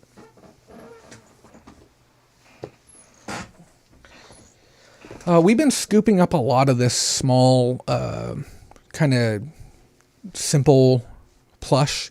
We can build little lots of this stuff on Mercari. I think something like 4 or 5 of these will net us about $20 or $25. We get these for a quarter, or sometimes they just come bundled in with other items. And it's a great way to add a little bit of extra revenue every single month on items that you otherwise would not touch. But cute little plushies do really, really good on Mercari. They're garbage on eBay, but because of the way that Mercari is formatted, this is great items to work with. Then we also got these Hello Kitty greeting cards. And you can see they're already pre-prepped. This is the item prep that I do downstairs. And when we record our videos, we're going to do that 2-week cycle, that 14-day work cycle I was telling you about. When we do go to film those, what we're going to do is we're going to include how we do every step of the process. So we're going to be on site and we're going to show you our process of going through thrift stores. We're going to show you our process of getting ready and then going out and doing yard sales. We're going to show you the process of prepping the inventory when we sit down and actually go through, clean, wipe, trim cords, count pieces, all of that stuff, get everything prepped. We're going to show you the process of going through. Actually listing the items, packing the items, the vacation days. We're going to do the whole shebang. So it's going to be good. It's going to take a lot of time. And that's honest to God. I know I keep talking about it, but that's where the funding goes. It's because, to produce 14 videos, which is what I want to do, a 14 video miniseries to show off a 14-day work week. We're talking like a couple $1,000s worth of labor hours. So, we will do our best to find the time. And Tyson Lee says, sounds super exciting, Jay. It is. And I kind of wish I could take you guys with me too. It's a good time. Mr. Exquisite said, I do Paw Patrol plush bundled at around $30 on Mercari, 4 or 5 of them. Paw Patrol is huge. Yes, people love Paw Patrol. I agree with you 100%. And we did a yokai watch lot the other day. Remember those 3 pieces we got? We ended up getting $20 just for those 3. So people are actively buying plush over there. Okay. I'm just going to pull this one straight up here just because there's only a few inside of here. We've got this 1,000-piece puzzle. This is from a museum. There's actually, it has a name to it, The Bewildered Hunter. Last one of these sold for around $45. It's brand new sealed, not much to learn there. Got another puzzle here. This is a Big Ben brand puzzle. It's some port, about a $30 puzzle. We got this really cool Sip Swell container. Some of these insulated bottles do well. Now, if it's blank, don't touch it. Not worth it. This one has a really cute squirrel print on it. This sells for about $35. This might become an emerging collector's market. If you are looking for something to park money into and you're interested in seeing the start of a new market, this might be a good case study for you. I plan on looking into these more. I didn't realize how many they made until earlier today, but maybe take a peek at it. It might have some legs on it. But yeah, $35. We paid $2 for this one. And again, it's just a unique piece that caught my eye.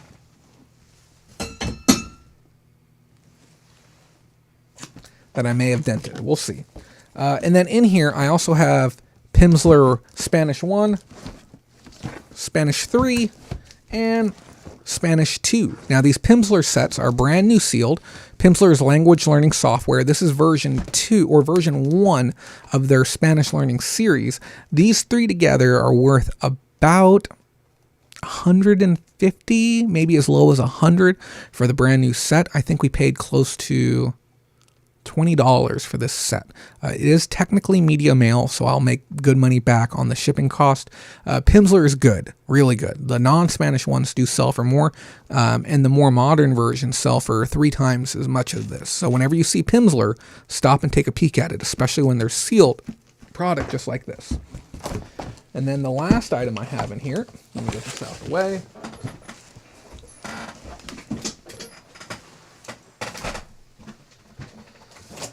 Last item I have in here is an interesting one, print file archival preservers. And this is a roll of 35 millimeter protective film for your film. And you can see it in here. It's just a giant roll. I've never seen anything like this before, of this film for putting your film into. I take it that it opens in some way, or you really have to find a way to sleeve it in there. But this is worth about $50. I guess there's people who were looking for archival preservation, and this is one of the ways to do it. I don't think it would be the easiest way to do it, but there's people who are willing to pay for this.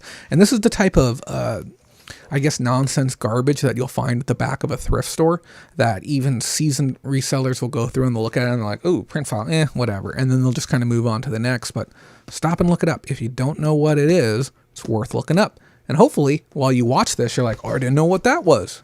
And you picked up a new piece of information. Because it will help you out in the long run. Because one day you'll stumble across it.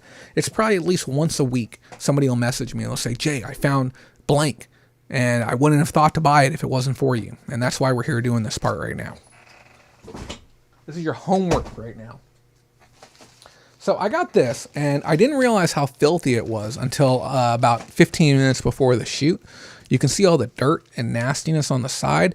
I am going to repackage this and send it into Amazon. And I know that sounds wild because, you know, it is technically it's a brand new item on the inside, but the packaging is filthy. Now the inside here, we just have a piece of paper. That's the only thing on the inside. So if I put a brand new plastic bag on here, none the wiser. And I'll even heat seal the damn thing shut again too. So what we have here is we have a gateway, and this allows you to put a screen door or a pet door on your screen door. Kind of neat. This is worth about $45 to $50 on Amazon in new condition. Yeah, I wouldn't sell it on eBay, but on Amazon, I'll be happy to fire it out the door. What else we got? We got a really nice pair of Levi Strauss. We got them for $1. Normally we don't buy jeans, but apparently these ones are worth a few bucks based on what the person told us, and they are brand new. They may have only been worn once, if ever. So I don't know enough on jeans to actually teach you anything, so we're not going to get into that right now. Pick this up. I paid $10, and I also forgot to pull off the price tag on this side. And yes, I'm going to do it right now. Okay, this is a pool sentry. It manages your pool water level. Worth $50. I paid $10. It's going into Amazon. Not much to say. It's brand new on the inside, which is great. Never used.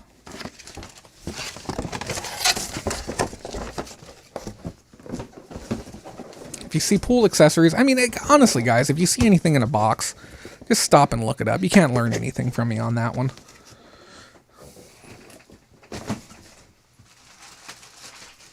Here's a neat one that's inside of a bag of other items that I haven't even opened and looked at yet. So I paid $3.99 for this entire bag, and the reason I did was because of what I saw here on the front. And I think I got 2 of them. Yeah, I did.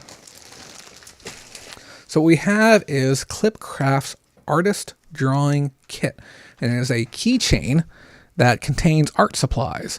It has what looks like 8 colored pencils, a pencil sharpener, eraser, and some paper. It's kind of cool. These are worth about $15 each. I got 2 of them, even better. I love my quantity listings. What else do we have in here? I did not know we got these. It is a Winnie the Pooh. It says 5-pack. Oh, there's only 4 in here, though. Winnie the Pooh mechanical pencils. I don't know if they're going to be worth a darn thing. We got some paper shapers to make custom cut art supply or arts and crafts. What do you call it? Like scrapbooking. Paper edges. I'll give this to the girlfriend. She'll love that. And then it says, thanks for baby's gift. These are like the worst thank you cards I've ever seen in my life. But maybe the 3 packs will sell as a lot. And that's what was in the bag. That's it. But yeah, we bought it primarily for those top 2 items.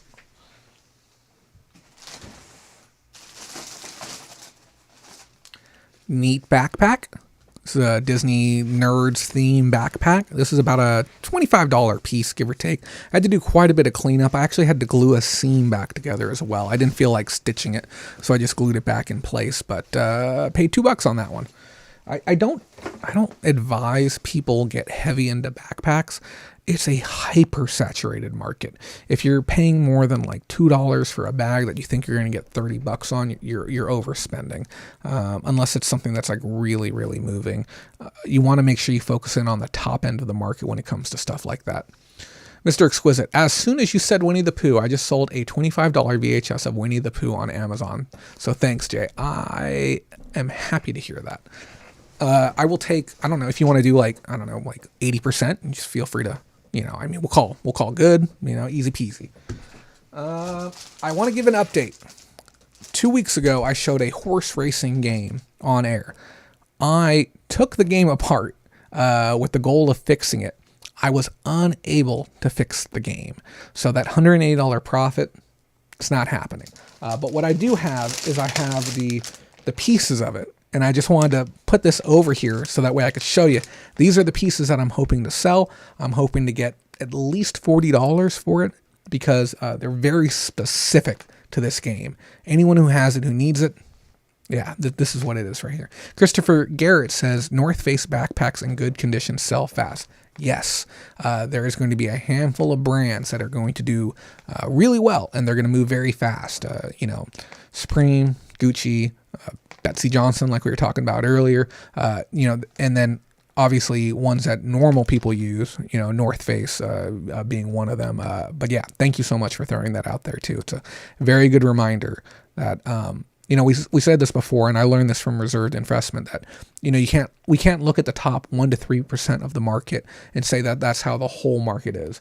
And the same thing is true when I talk about, those dying categories. When I say Tupperware is a dying category, and some people are like, well, I just saw a piece sell on eBay for $1,000 the other day. So how is it dying? And I'm like, well, that's the very top end of the market, and it is not a reflection of everyday items that people are working with within Tupperware. So that's why I give a cautionary tale. You guys may have seen me pull backpacks out a couple of times today. I don't want you thinking backpacks are a bolo by any means, but if you see unique looking ones, you should stop and look them up. This was a really interesting lot, and if it wasn't for the time of year, we would not go after this lot.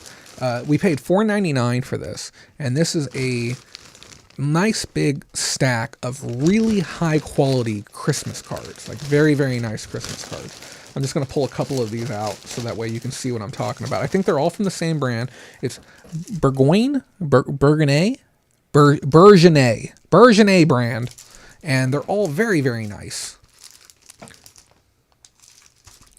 And we paid $5 for the entire stack of them, and we're going to build some lots. And I'll tell you right now, think I'm crazy, there's people with money on Mercari who are going to buy Christmas cards with that Mercari money because they're not going to go out and buy it themselves. They want the cards shipped right to the house. And we'll probably do little lots of 4 Christmas cards and ship them right out. If you're interested in some of these too, let me know. We're probably going to do 4 for $20 on Mercari, but if you're interested in them, we can do 6 for $20 for you here through the show. If you're a patron, just give us shipping cost and we'll do $1 a card for you or something. These retail, I think these retail for about $8 each, but they're really nice, and some of them are even more unique than that. But I'll tell you, if it was January 1, wouldn't touch them. Not at all. But we know we can cash out on them real quick right now.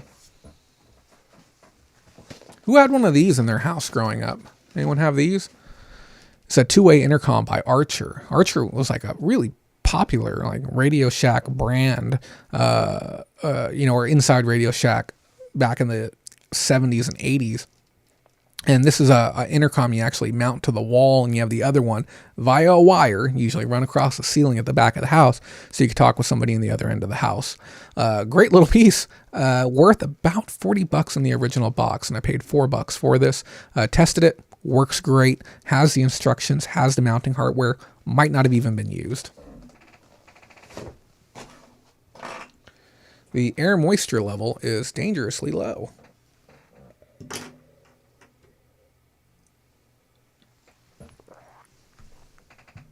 Chris Roberts, I have sold many intercoms. This is actually the first one I've ever stumbled across. Great to see it inside the original box. I probably wouldn't have touched it otherwise. Also, hope you're well. I got some wholesale pricing, some great product. If you're looking for it, buddy, we've talked about stuff like that before, but if you're looking to park some money somewhere, give me a call. Picked up 2 board games. Both heavier games as far as difficulty of gameplay. This one is Ladies and Gentlemen. This one's worth about $40, maybe $50, depending on completeness and condition. Great piece. And then I also picked up Xenoshift Onslaught, which is a Kickstarter game worth subjective $40. These don't sell often, but I'm sure there's going to be somebody out there who does want it. Chris Roberts says that those are hot for sure. Yeah, the Pokemon market is in a little bit of a frenzy right now. These are $140 each, but I'm getting them to people for $86 a piece landed. So if you're looking for some, give me a ring. We got some crazy prices right now. I'm working with a card distributor, so if you need any cards across any category, not Panini. We're having trouble getting Panini, but we can get literally anything else. And then I also have some Garbage Pail Chrome Series 3 2020 edition. We have a whole case of 12 of those coming in too. So I know that's going to be a really hot commodity as well. I have them listed on eBay for, I think, $2,000. And I've already got people watching and messaging me asking if I'll do 17 or 1800. I'm like, nope, I'm going to wait.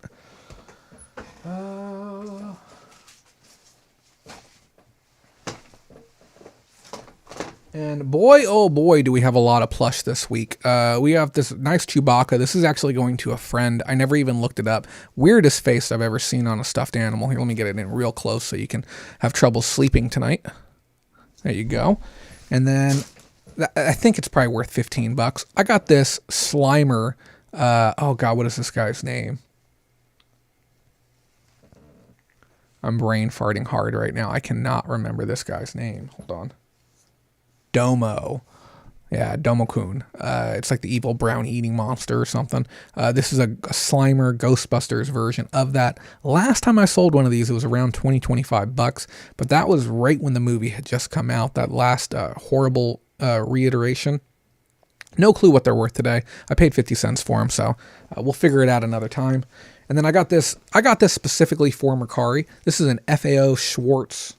Yeah, FAO Schwartz giraffe. And it's a large format giraffe. I think I'll get at least $25, maybe even $30 for something like this online, but I paid $1. So there's no love lost if it ends up being less than that.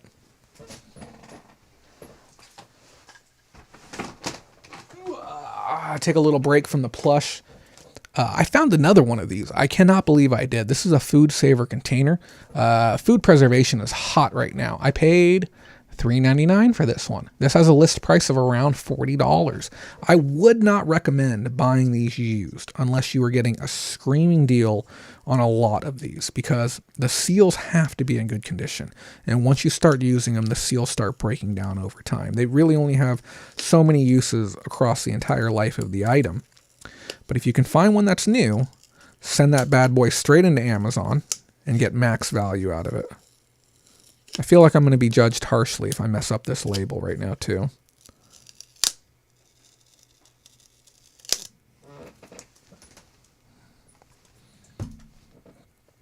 You guys like that chagrin and smile for peeling a label off of a product?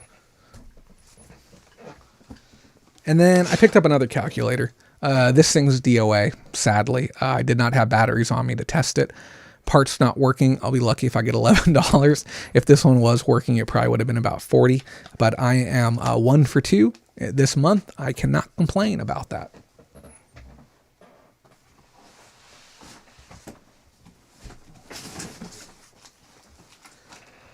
I don't know anything about this plush. It says Lion Wolf from Bezier Games, Bezier.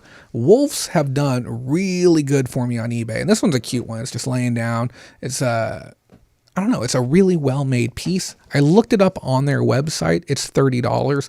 There's none active and there's none completed on eBay. But I promise you, if I list it for the same price on eBay, somebody will pay me $30 for it. But great looking plush. I paid, I think, $2 for this one. So, yeah. Gotta go. We'll catch the rest of the show later. Thanks, Jay. You got it. Thanks. Future Fortunes, I appreciate you being here. We're going to look at a handful more items, and then I'm going to be frank with you. I'm going to have a couple of drinks and a burger, and I'm going to enjoy the night. And then I'm going to be kicking out of town this week. We're on our cycle. So tomorrow's going to be a prep day, and then we get to leave on Tuesday. We're going to be doing some sourcing over by the coast. Really thrilled about that, but yeah. I'm excited to finish up this year's shows. It's been a long, long year, but we'll talk about that here in a bit. Here's a Build-A-Bear that I thought would be worth more. I paid $1 for it. This is a Star Wars, I think it's a Build-A-Bear. Yeah, 100% a Build-A-Bear. This one's only worth about 10 to 15 bucks. But I have a buyer for it, so I'm gonna kind of kick it out to them and see if they want to give me a couple of bucks for it so I can recoup on it. Tyson Lee, have you picked up any of the Pokemon Charizard Elite Trainer boxes? We call them ETBs as well. They're super hot in Fresno right now, and people are snatching them like crazy. $34 store retail, $90 online. Yes. We do have access to those if you're looking to get some. I don't know how many more we have left. I will say this too. We have also put in an order for Champions Path boxes as well. So if you're looking, I cannot stress this enough, okay? If you are looking to work in cardboard and you either want the education, so that way you don't lose your ass in it, or if you are looking to do short-term or long-term investing, because I promise you, park your money somewhere, have that talk with me. I will make you thousands of dollars over the next year.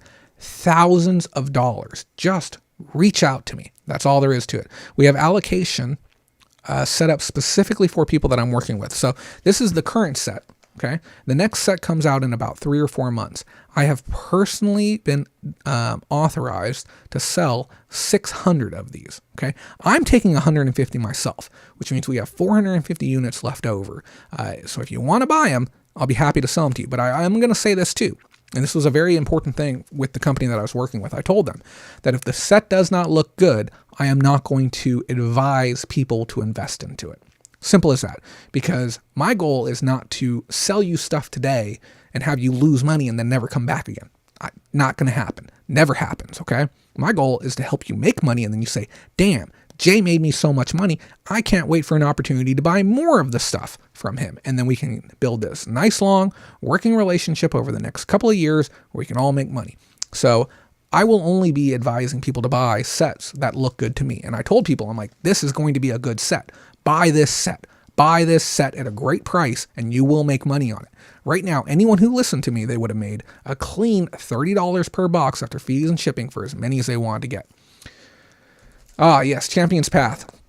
Yeah, they're like I said, they're bonkers right now. We put in the brand. I probably can't even say this on air, but they put in a very large order for this, and I will most likely have access to units. But that's a whole nother discussion for another day. But feel free to reach out to me if you'd like to learn more. Pick this up. This is going to, I should probably fix her leg. That looks awfully inappropriate. This is going to be going to Mercari as well. It's official Disney Store merch. I think it's Bambi. Yeah, we got to fix her neck a little bit. She's got the floppy neck going on right now, which happens with every one of these plush that they make. I got a Pikachu. These Pikachus do really, really well. Real quick, easy seller. I got a handful of these now. If they don't sell online, I just drag them to conventions. Chris the Goose. Long time no see, man. I hope you heard that part that we just talked about regarding investment and items that I have coming. Feel free to reach out to me as well, because I know you're a player in those types of markets too. But happy to see you. Long time no see. I hope you're well. I hope your health is going well, and I hope you're having a good holiday season so far. But definitely send me a DM sometime. I apologize if I haven't gotten back to you recently. It's been a busy time, but I hope you're doing well, my friend. Girlfriend found this one. She was a little bit unsure as to whether or not we should get it because the profits aren't great on eBay. And I said, this is just too cute. I'm like, we got to get it. We're going to put these up on Mercari. And I promise you, we'll make some bucks on them. Let me fix this bag. You know what I hate is that they put staples through a Ziploc bag. And, you know, they could have just not done that. And this bag could be reused. I'm such a big proponent on reuse when possible. I don't know what that is. A gourd or something. Celery? Could be celery. I'm not sure. We got that one. We got this cute little mushroom.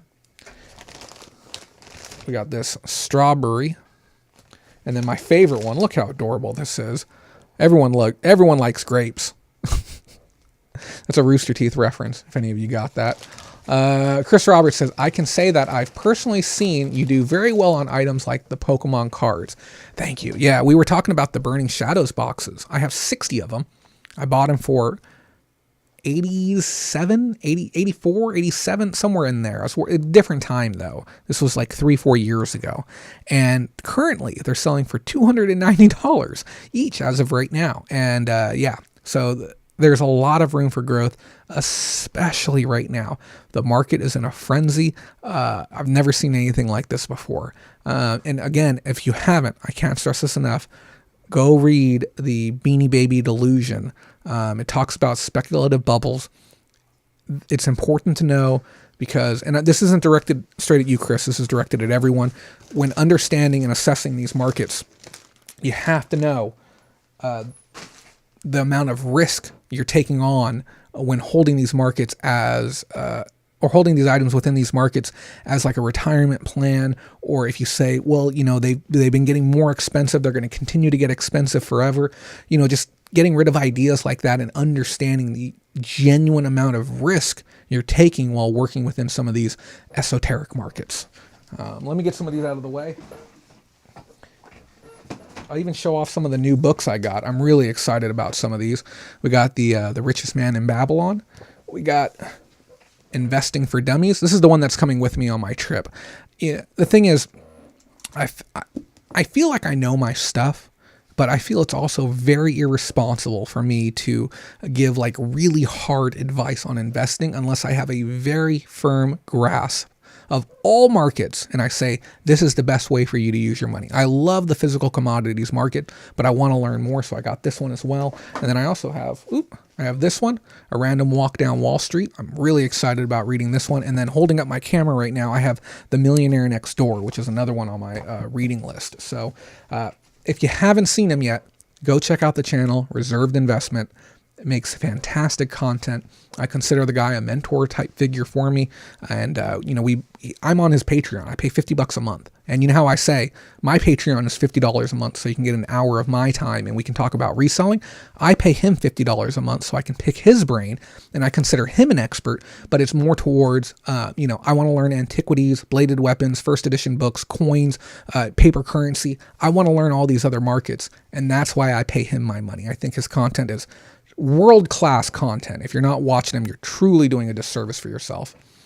We got Terry Reyes. I just found your video. Thank you for the information. Hey, Terry, welcome to the channel. Happy to have you. You're actually catching us on our season finale right now, and hopefully you'll dig around and see some of the other content. And then Mr. Exquisite said, it's great content. It truly is world-class content. He is one of those people that should be charging for every video he puts out. His content is that good. So I was actually just talking to him right before the show. Great content. He only has 3,500 subs. He deserves 35,000 subs for the quality that he's putting out. But the problem is, a lot of people have trouble listening to what he has to say. If you're somebody who's invested in Pops, if you're somebody who's invested in video games, if you're somebody that's invested in Pokemon or cardboard or Magic or any of those types of markets, it's difficult to listen to him talk because you might have an emotional connection to the items that he's speaking on that could actually sway your feelings on him because you're personally invested within the category. Stuff like this, I don't care that this is Pokemon. I have no personal affinity or love for Pokemon. I think it's great. I watched it as a kid, but I've told people this before, this could be a box of coal. If people want to buy and sell coal and they want to pay good money for it, I'm going to be there. It's another market I can work within. I like that it's a fun, interesting product, but it doesn't matter to me. So I know some people, he's adamant. He says, work with a category you love, so in the event that it goes bottom up, you still have something you like. I'm the opposite. I say don't work with a category you love. If you're looking at it as an investment, remember, investing is different than collecting. If you're looking at it as an investment, I feel you should not have a connection to the product because, they say don't get high on your own supply. I don't feel you should be connected to your stuff. I've talked with somebody recently who's like, yeah, I bought like 6 of these as an investment. And then I opened them all up hoping to get a rainbow Charizard. I'm like, whoa, what are you doing? He's like, well, he's like, I was trying to get that rainbow Charizard because that'd be a great card. I'm like, why didn't you just buy a rainbow Charizard then? Which is it's one of the premium cards in the set. And he's like, well, he's like, well, opening the boxes is fun. I'm like, we call that gambling. Okay. We don't call that investing. Okay. And sure, I would love to open up one of these boxes. That's not why I'm here though. Okay, that's not the point of this. I work with sealed product, not with booster packs, and there's a big difference. And I don't work with singles that way. There's a big difference between those markets. So if you don't have the self-control, don't touch the product. Don't get it that close to you. You know, if you have issues with alcohol, you don't walk inside of a bar and hope that you don't pick up a drink. You're playing with fire. Victoria Williams, hello to you as well. Thanks for being here. And I'll tell you what I'll do for you even. Okay, I'll send you a smiley face right back. Thanks for being here. And Chris Roberts, great advice. Yeah. And like I said, if you're a collector and you love the stuff that you collect, great. That's fine. And even if you're keeping some of it as an investment, that's also fine. But just don't let your personal emotions decide for you or lead you to believe that the market is going to do something that you really have no way of knowing. And I told this to somebody the other day. Because I told them, I'm like, yeah, Beanie Babies is the same as video games. And then they're like, how can you make that comparison? I'm like, well, the tulip market, and I learned this from Reserved Investment, the 1610 tulip market is the exact same thing as what's happening with Pops right now. Okay. And he's like, no, you can't compare the two markets. I'm like, it's all the same. All speculative markets are exactly the same. They're all going to come back and they're going to normalize. They're not necessarily going to crash to zero, but they're all going to normalize. Just be careful, people, with your investments, and understand that there's going to be a time to sell everything. And generally speaking, you're not going to realize that time until after it's passed. Okay. And you have to decide for yourself in the present moment, how much money are you willing to take? Even something like this. I today could take a $40 profit or $30 profit on 150 of these. Okay. I could just cash it out and walk away today. But I am personally choosing to take on the risk of waiting longer. And for some people who have an aversion to risk, they'll say, I'll take my payday today, because they're not comfortable taking that level of risk. Or they'll say, I'm going to sell just enough to cover my investment, and then I'll have 15 left over, and those will be the ones I make my money on. But don't let your emotions trying to determine the market. You listen to any shareholder call. This is what I told them. I remember now. Listen to any shareholder call, and they'll tell you that previous performance is not an indicator of potential future gains. And that's important to understand. Just because for the last 60 months an item has gone up in value, that means nothing for what's going to happen next month. And when we look at Beanie Babies, every single month Beanie Babies went up in value. And Beanie Babies became the most sold toy in history during that period. We're talking $1 billion plus worth of revenue yearly. And all it took was 4 weeks for the entire market to collapse. 4 weeks for it to collapse. And people were sitting there planning their retirements, planning their vacations, planning the next home that they were going to buy. Remember, this is only worth $140 if I get $140. Right now, it's technically worthless. Nobody's paid me for it yet. So if you have something and you're going to sit here and you're going to tell me, oh yeah, no, this item I have is worth $1,000, it's not. Okay, you could potentially sell it for $1,000, but you haven't gotten any money for it yet, so it's not really worth anything. Figure out what you want to get for your items, and this is the other part too. Have a plan. What am I going to sell these for? $180 a box. That's my plan. After fees and shipping and everything, I am comfortable with, I think I'll make $70 a box, give or take, $65 a box across 150 boxes. I will take that to the bank. That is all the money I need. Can they go to 500? Sure. Anything can go to 500. Anything. My coffee cup, my blue coffee cup. Who knows? Maybe that'll be the next craze. It could potentially go to 500. You don't know. Come out with a plan. I can't stress this enough. If you're holding inventory right now, and I know I'm going way off topic. If you're holding inventory right now and you're saying, someday I'm going to sell this, get out a pen and paper and write down when that day is going to be. Because if it's going to be, I'm going to keep watching the market, I'm going to keep waiting. Okay. Well, if you have a game right now, let's say a video game that's worth $1,000. Okay. And you say, if somebody came to you today and said, I'll give you $1,500 for your $1,000 game, would you take it? In a snap, you'd take it. Okay. You could probably go out and get another one right away if you wanted. So if that video game becomes worth $1,500, why aren't you selling it for $1,500 then? When is the exit point for your inventory? And one of the biggest things that I learned was coming up with a plan for my inventory. When am I going to get rid of it? Because if I'm going to hold it forever, that's not really a plan. And sure, you could say, okay, I'm a day trader. It's an active investment. It's not a static investment. I'm going to figure it out later, as the market starts to evolve. No, you have to come up with your exit plan. Otherwise, you're collecting and you're hoarding inventory. You have to sell it at some point. Figure out what you want to get for it and get it. Okay, get it. Move on to the next buy. And next time I'm on air, we'll talk about opportunity cost a little bit. Hard lesson to learn with comics. A lot of people are losing a lot of money, a lot of money in a lot of markets. I'm really racking my mind trying to remember, because I was walking around a store today. I'm like, oh yeah, that's another category that's completely collapsed. There's so many of them that are absolutely worthless. Flintstones is one. You want to talk about categories losing cultural relevance. There's so many of them that even 10 years ago, 15 years ago, were hot items. Look at Star Wars. God, they've produced so much Star Wars stuff that the market is hyper saturated, that even the old stuff, people just don't want it. You go to conventions. You go to a Star Wars conventions. Holy cow. We're talking like $1 billion worth of inventory out on the tables. Okay. And the only people holding that market up are the people within that market, the people who have decided that inventory is still worth something. It is a investor driven market opposed to a collector driven market. That's what's happening here too.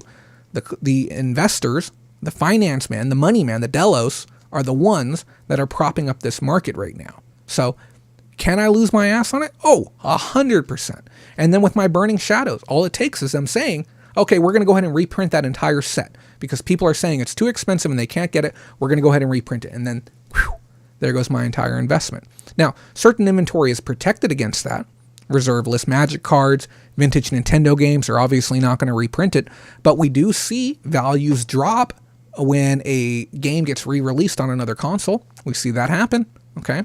But even that market, remember, the video game market is being held up by other people who believe those things are worth something, and then in time, not immediately, those items are going to lose cultural relevance. Because if you're meaning to tell me that today, that you're going to be able to convince like a 10-year-old child to go back and play these games and that they're going to be worth this much and that they should spend $1,000 on a game at some point in the future for any reason other than the investment potential, it's not going to happen, okay? Because they can buy a digital download of it for $1. So the market needs to be watched very carefully because it will come off the end at some point. Just time it. Be careful, guys, with your investments. A lot of Legos have dropped in value. Be careful with that market. Lego is a very, very, very dangerous market as well. Again, being held up by the people who are within that market. There's very few people. There's very few people who are willing to spend the amount of money that people believe the Lego sets are worth outside of the people who are investing in Lego. So if you have a set that came out for $100, one moment, please.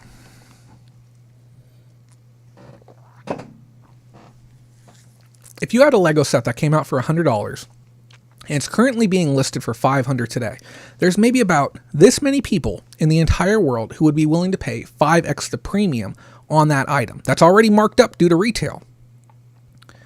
The only people now that are really playing that middleman market are the investors who believe that these items have long-term investing value. In my opinion, that boat has come and gone. We watched it happen already. There's not a whole lot of kids who are truly interested in Lego with the world of digital tech the way that it is. Now, I'm not saying your kid doesn't love Legos, okay? But are you going to spend 5x? Are you going to spend $500 on a Lego set? And this is another thing that I learned, is the greater fool. There has to be somebody at the end of the line to buy your item, okay? And if there isn't, guess what?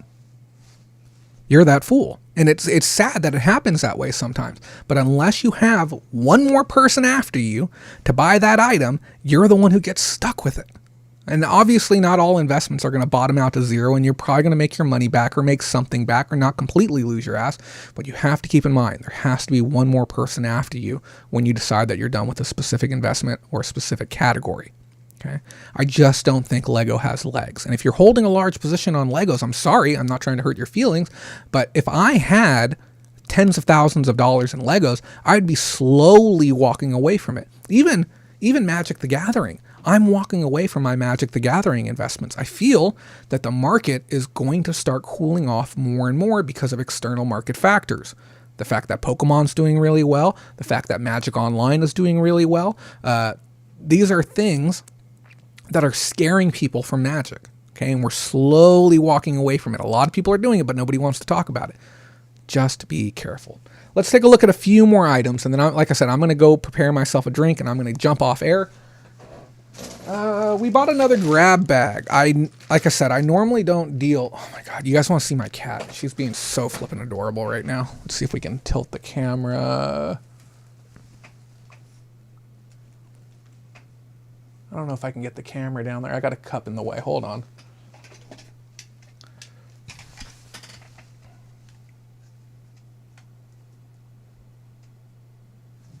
She's down there. It's kind of hard to get her into frame. The camera has a very short cord with the way I have it set up. I just want to share her with you. She's so cute. Let's get this centered back over here. Her name is Destiny, if you haven't seen her on air before. I picked up another grab bag of miscellaneous kids meal toys. I noticed that there was a handful of Minion ones in here. I thought it would be a good buy. And speak of the devil, there's a couple of little Lego sets in here. I did pick up a few Lego sets this week, just small ones. I paid $0.25 to 50 cents each for them. They're like little things I like to flip out and add to toy lots. They do really well on Mercari as just random toy lots. Also, if you guys have any questions regarding markets, investing, I do want to be clear. I am not an expert. I promise you, though, if you give me a couple of months, I'm going to read through all these books, and I'm going to work with people and mentors, and I'm going to learn all the things that I need to know. I can share with you what I know now, but come back and see me in like 2 months. I'm going to feel like I'm going to be on top of the game where I need to be. So we do well with these. There's some really cute ones in here. There's some larger Hello Kitty ones in here too. I'll just let you guys see what we bought and why we bought it. I think we paid $4 is what it was. Not all bags of random kids meal toys are going to be worth going after, but this one seemed like a pretty good set. Girlfriend found this one. We have not researched this on Terapeak yet. The cheapest one online is a couple $100, which I believe is well over market value. This is Frisbee the dog, and he's got some loose pants, which we're going to fix. Frisbee, do not show off your goodies. So, cute dog. He has this sewn on to him. He needs a little bit of repair on the paws. I'm going to go ahead and argue he's probably worth about $60 if you can find the buyer. This is an official licensed Whammo product, which means I'm allowed to use the word Frisbee in the title. If it's not Whammo, you cannot call it Frisbee. Okay, you cannot put that in your title. So I'm happy to get this. I think we paid $2 or $4 for it. It's from the 80s. It's super cute. Someone will pick it up eventually.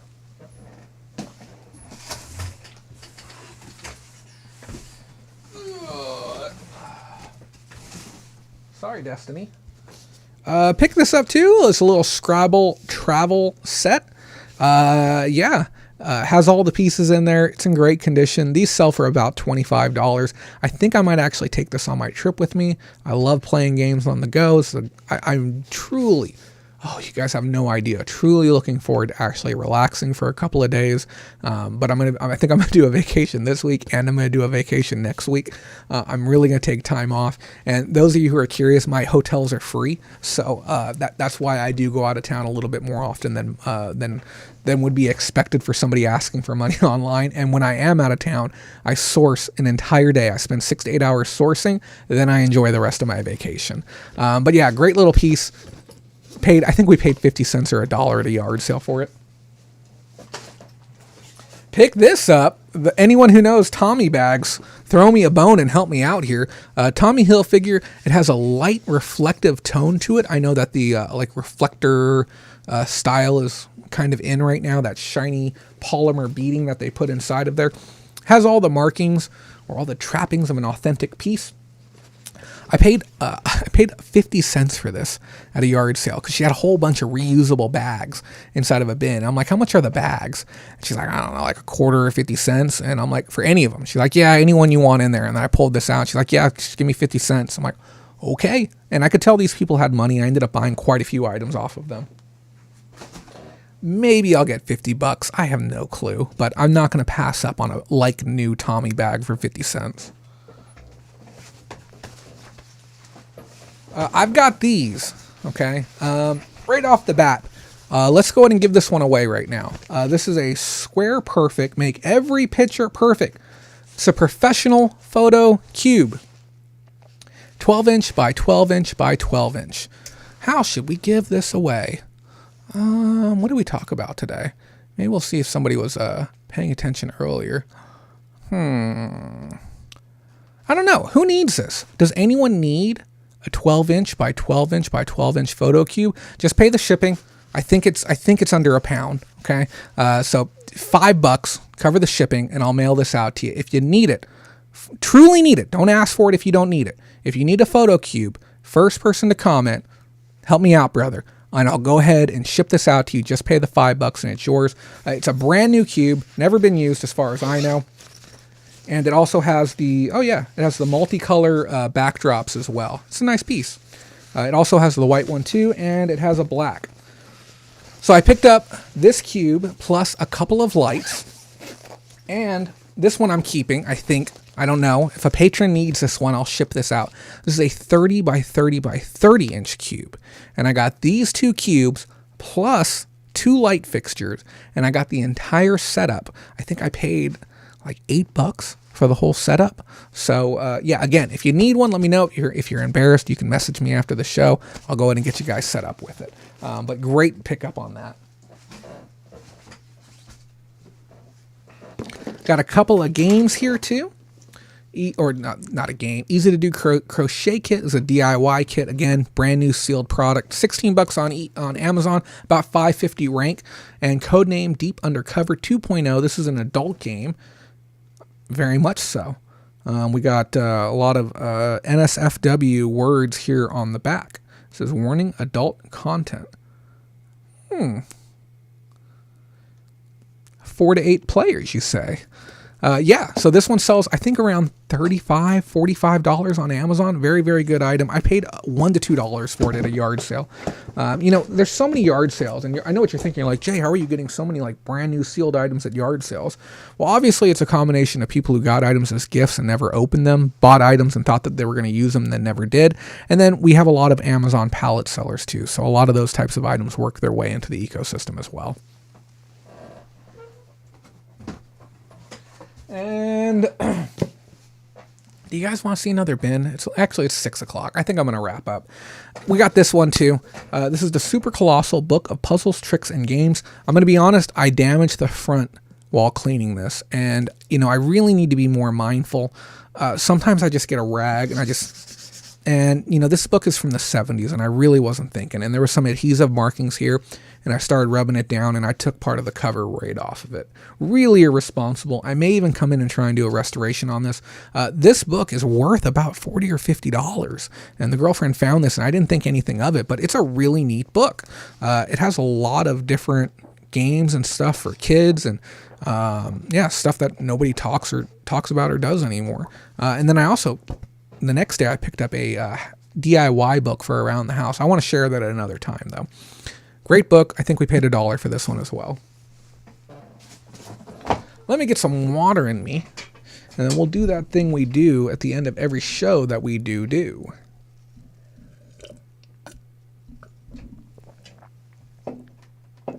Last chance for questions, everyone.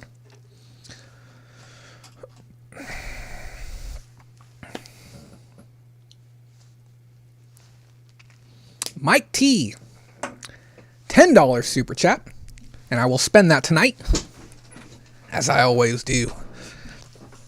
Says, thanks for the great video as usual. Hope it's not your last. It won't be my last video on YouTube, I promise you that. That's not going to happen. I just don't know how to do any type of scheduled content and find a level of consistency with where we're at right now. And I understand, yes, if you're building up something, you kind of have to grind it for a while, but I think I've been grinding for like over 2 years now. And I love what we have. I love the fact that there are people here that do this, where they show up and they enjoy the show and we learn together and we have this great discussion. But I'm missing something somewhere. I don't know what it is.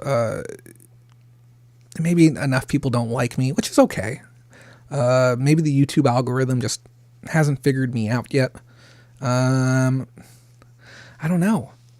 Something's missing, and we're just not scaling. We really aren't, and that's okay. I enjoy doing the show when I do it. It's just really hard to stick to a specific schedule when you're focused on making money and trying to buy a house someday, or when you're focused on investing and trying to work with clients.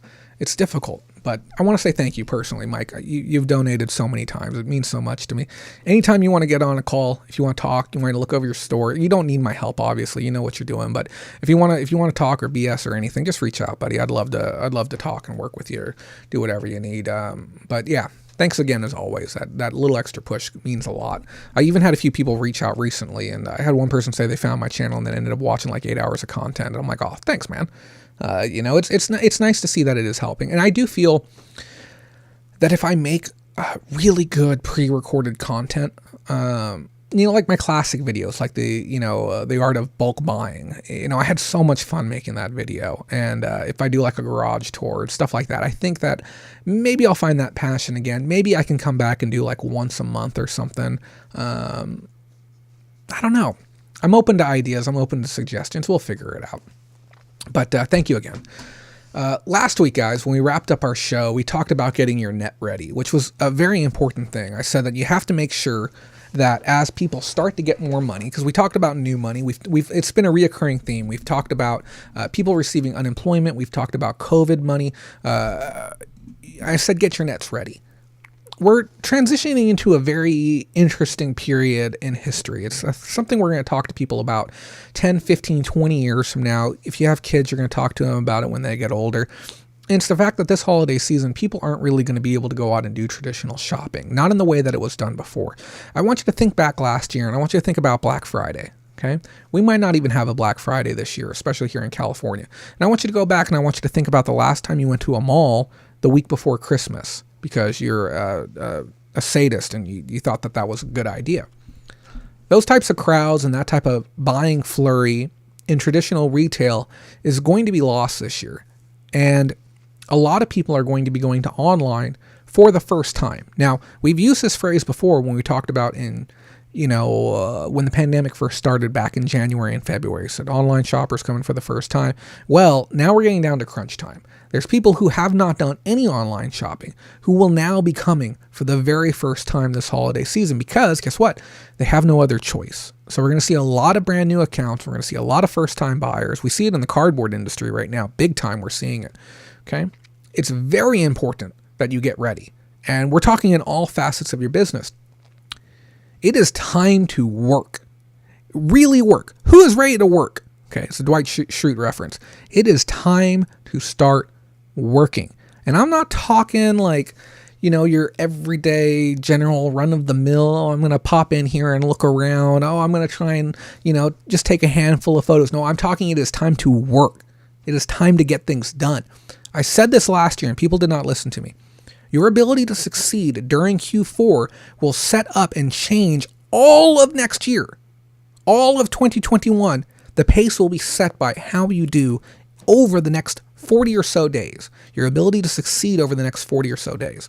If you can go into 2021 with an extra $5,000 or $10,000 worth of buying power in 2021 and empty your shelves by the end of the month to be able to make space for all that inventory, how do you think 2021 is going to treat you? Okay? How much of that weight can we get off of our shoulders knowing that we have buying power or money in the bank or the ability to invest into esoteric markets? It is time to actually start working. Remember, what we're doing here is a job. Yes, it's fun and glamorous and we hang out and we talk for 2 hours and I show you cool stuffed animals that I bought, but this is a job. And frankly, I've run into far too many people who are not treating it as such. Now, if you're just doing this for fun, hey, I love that you're here and I'm happy that you're having fun. But if you're doing this as a job, I'm going to step up to the plate right now as your boss and say, hey, I need you to work. It's not just for me. I don't make dick when you work harder. I make nothing for it. But I need you to work because nobody else is going to tell you. Okay. Your neighbor isn't going to tell you. Your friend isn't going to tell you.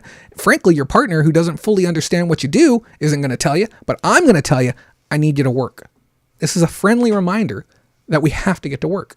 If you're not putting 40 hours in a week, and I talked about this earlier, don't tell me that you're not getting the results that you want. Nobody wants to hear it. Okay. When I hear people tell me, yeah, just eBay has been horrible over the last year. Okay. You're doing something wrong.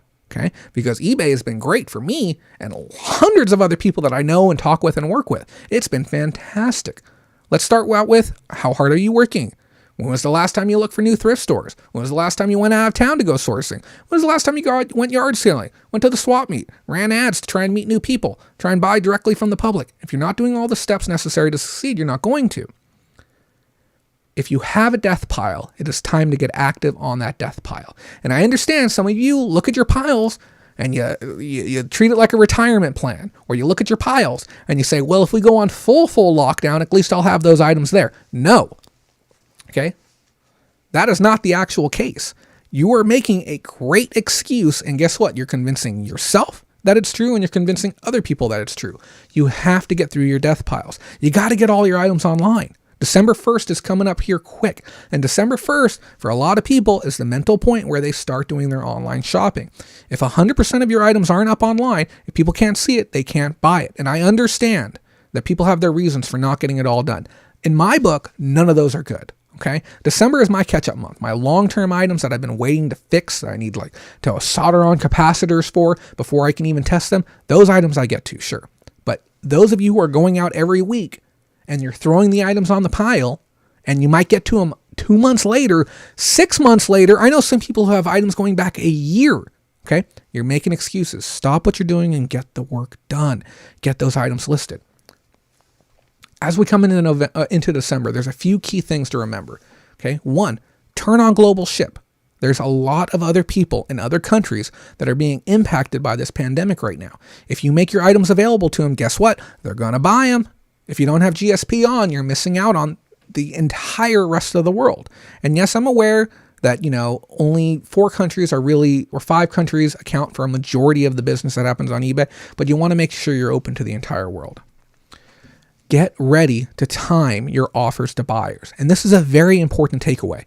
Offers to buyers. We talked about this before. You should not be doing it every day. You should not be doing it every week. Offers to buyers impacts directly people who have watched your items and people who have viewed your items multiple times. Timing this is essential for your success this December. Okay. Don't do them December 1st.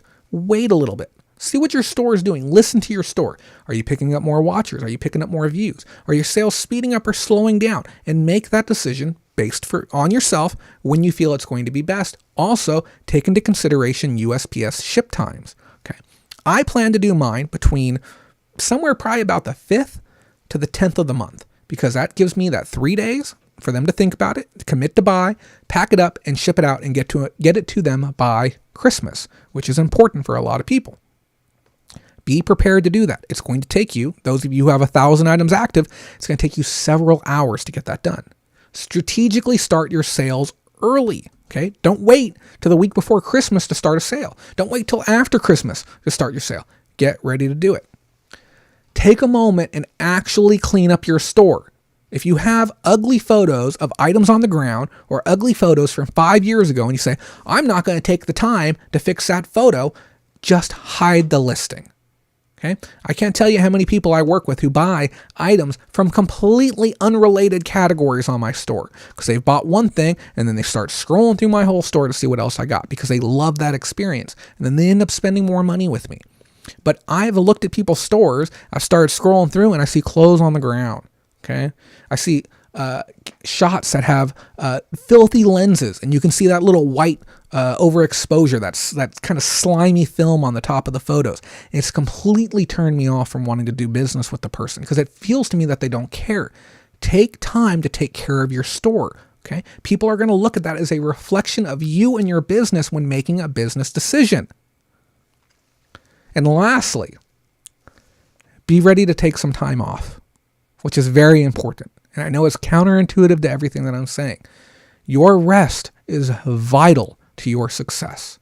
You will burn out this holiday season if you are not careful. There will be a lot of work. Some of you will pack more items this month than you have packed in any month in your entire history as a reseller ever. And you have to be ready for that. Schedule time off for yourself. even if you have to right now, pick the days that you're going to take off, full days off. Pick at least 4 of them for December and tell yourself, I'm not going to do any work on these 4 days. These are my days. And I'm not saying those are the days to go to the doctor's appointment. I'm not saying those are the days to take the car in and get the oil changed. I'm not saying, drive out of town and do all the work to get yourself to the beach. No, take the whole day off and recoup and rest. Your mind, your body, your business, it'll continue to work. It'll still be there for you when you get back. Okay. Take that time for you. It's important. And then when January comes around, go ahead and sit back, pat yourself on the back for a job well done. You've earned it and you deserve it. That's where I want to see all of you in January. It's very, very important that we push hard right now and we all come out the end smiling and richer and happier and more successful than we were today. I'm counting on you to get your work done. Thank you so much, everyone, for making 2020 an interesting year. We've had a lot of ups. We've had some great new people come to the platform, and we've had some downs. We've had some falling outs and a little bit of controversy here and there. But I can say that this has been an overall very, very fun year. And I learned a lot about myself, and I learned a lot about you, and I learned a lot about the community as a whole. And I don't know exactly what 2021 has in store for me, but I think we'll figure it out, just like we did 2020. We managed to pull through and figure it out in the end. So this is the end for 2020. Thank you so much for watching. I truly do appreciate it. And remember, if you don't make that money, someone else will. Take care. Have a great night.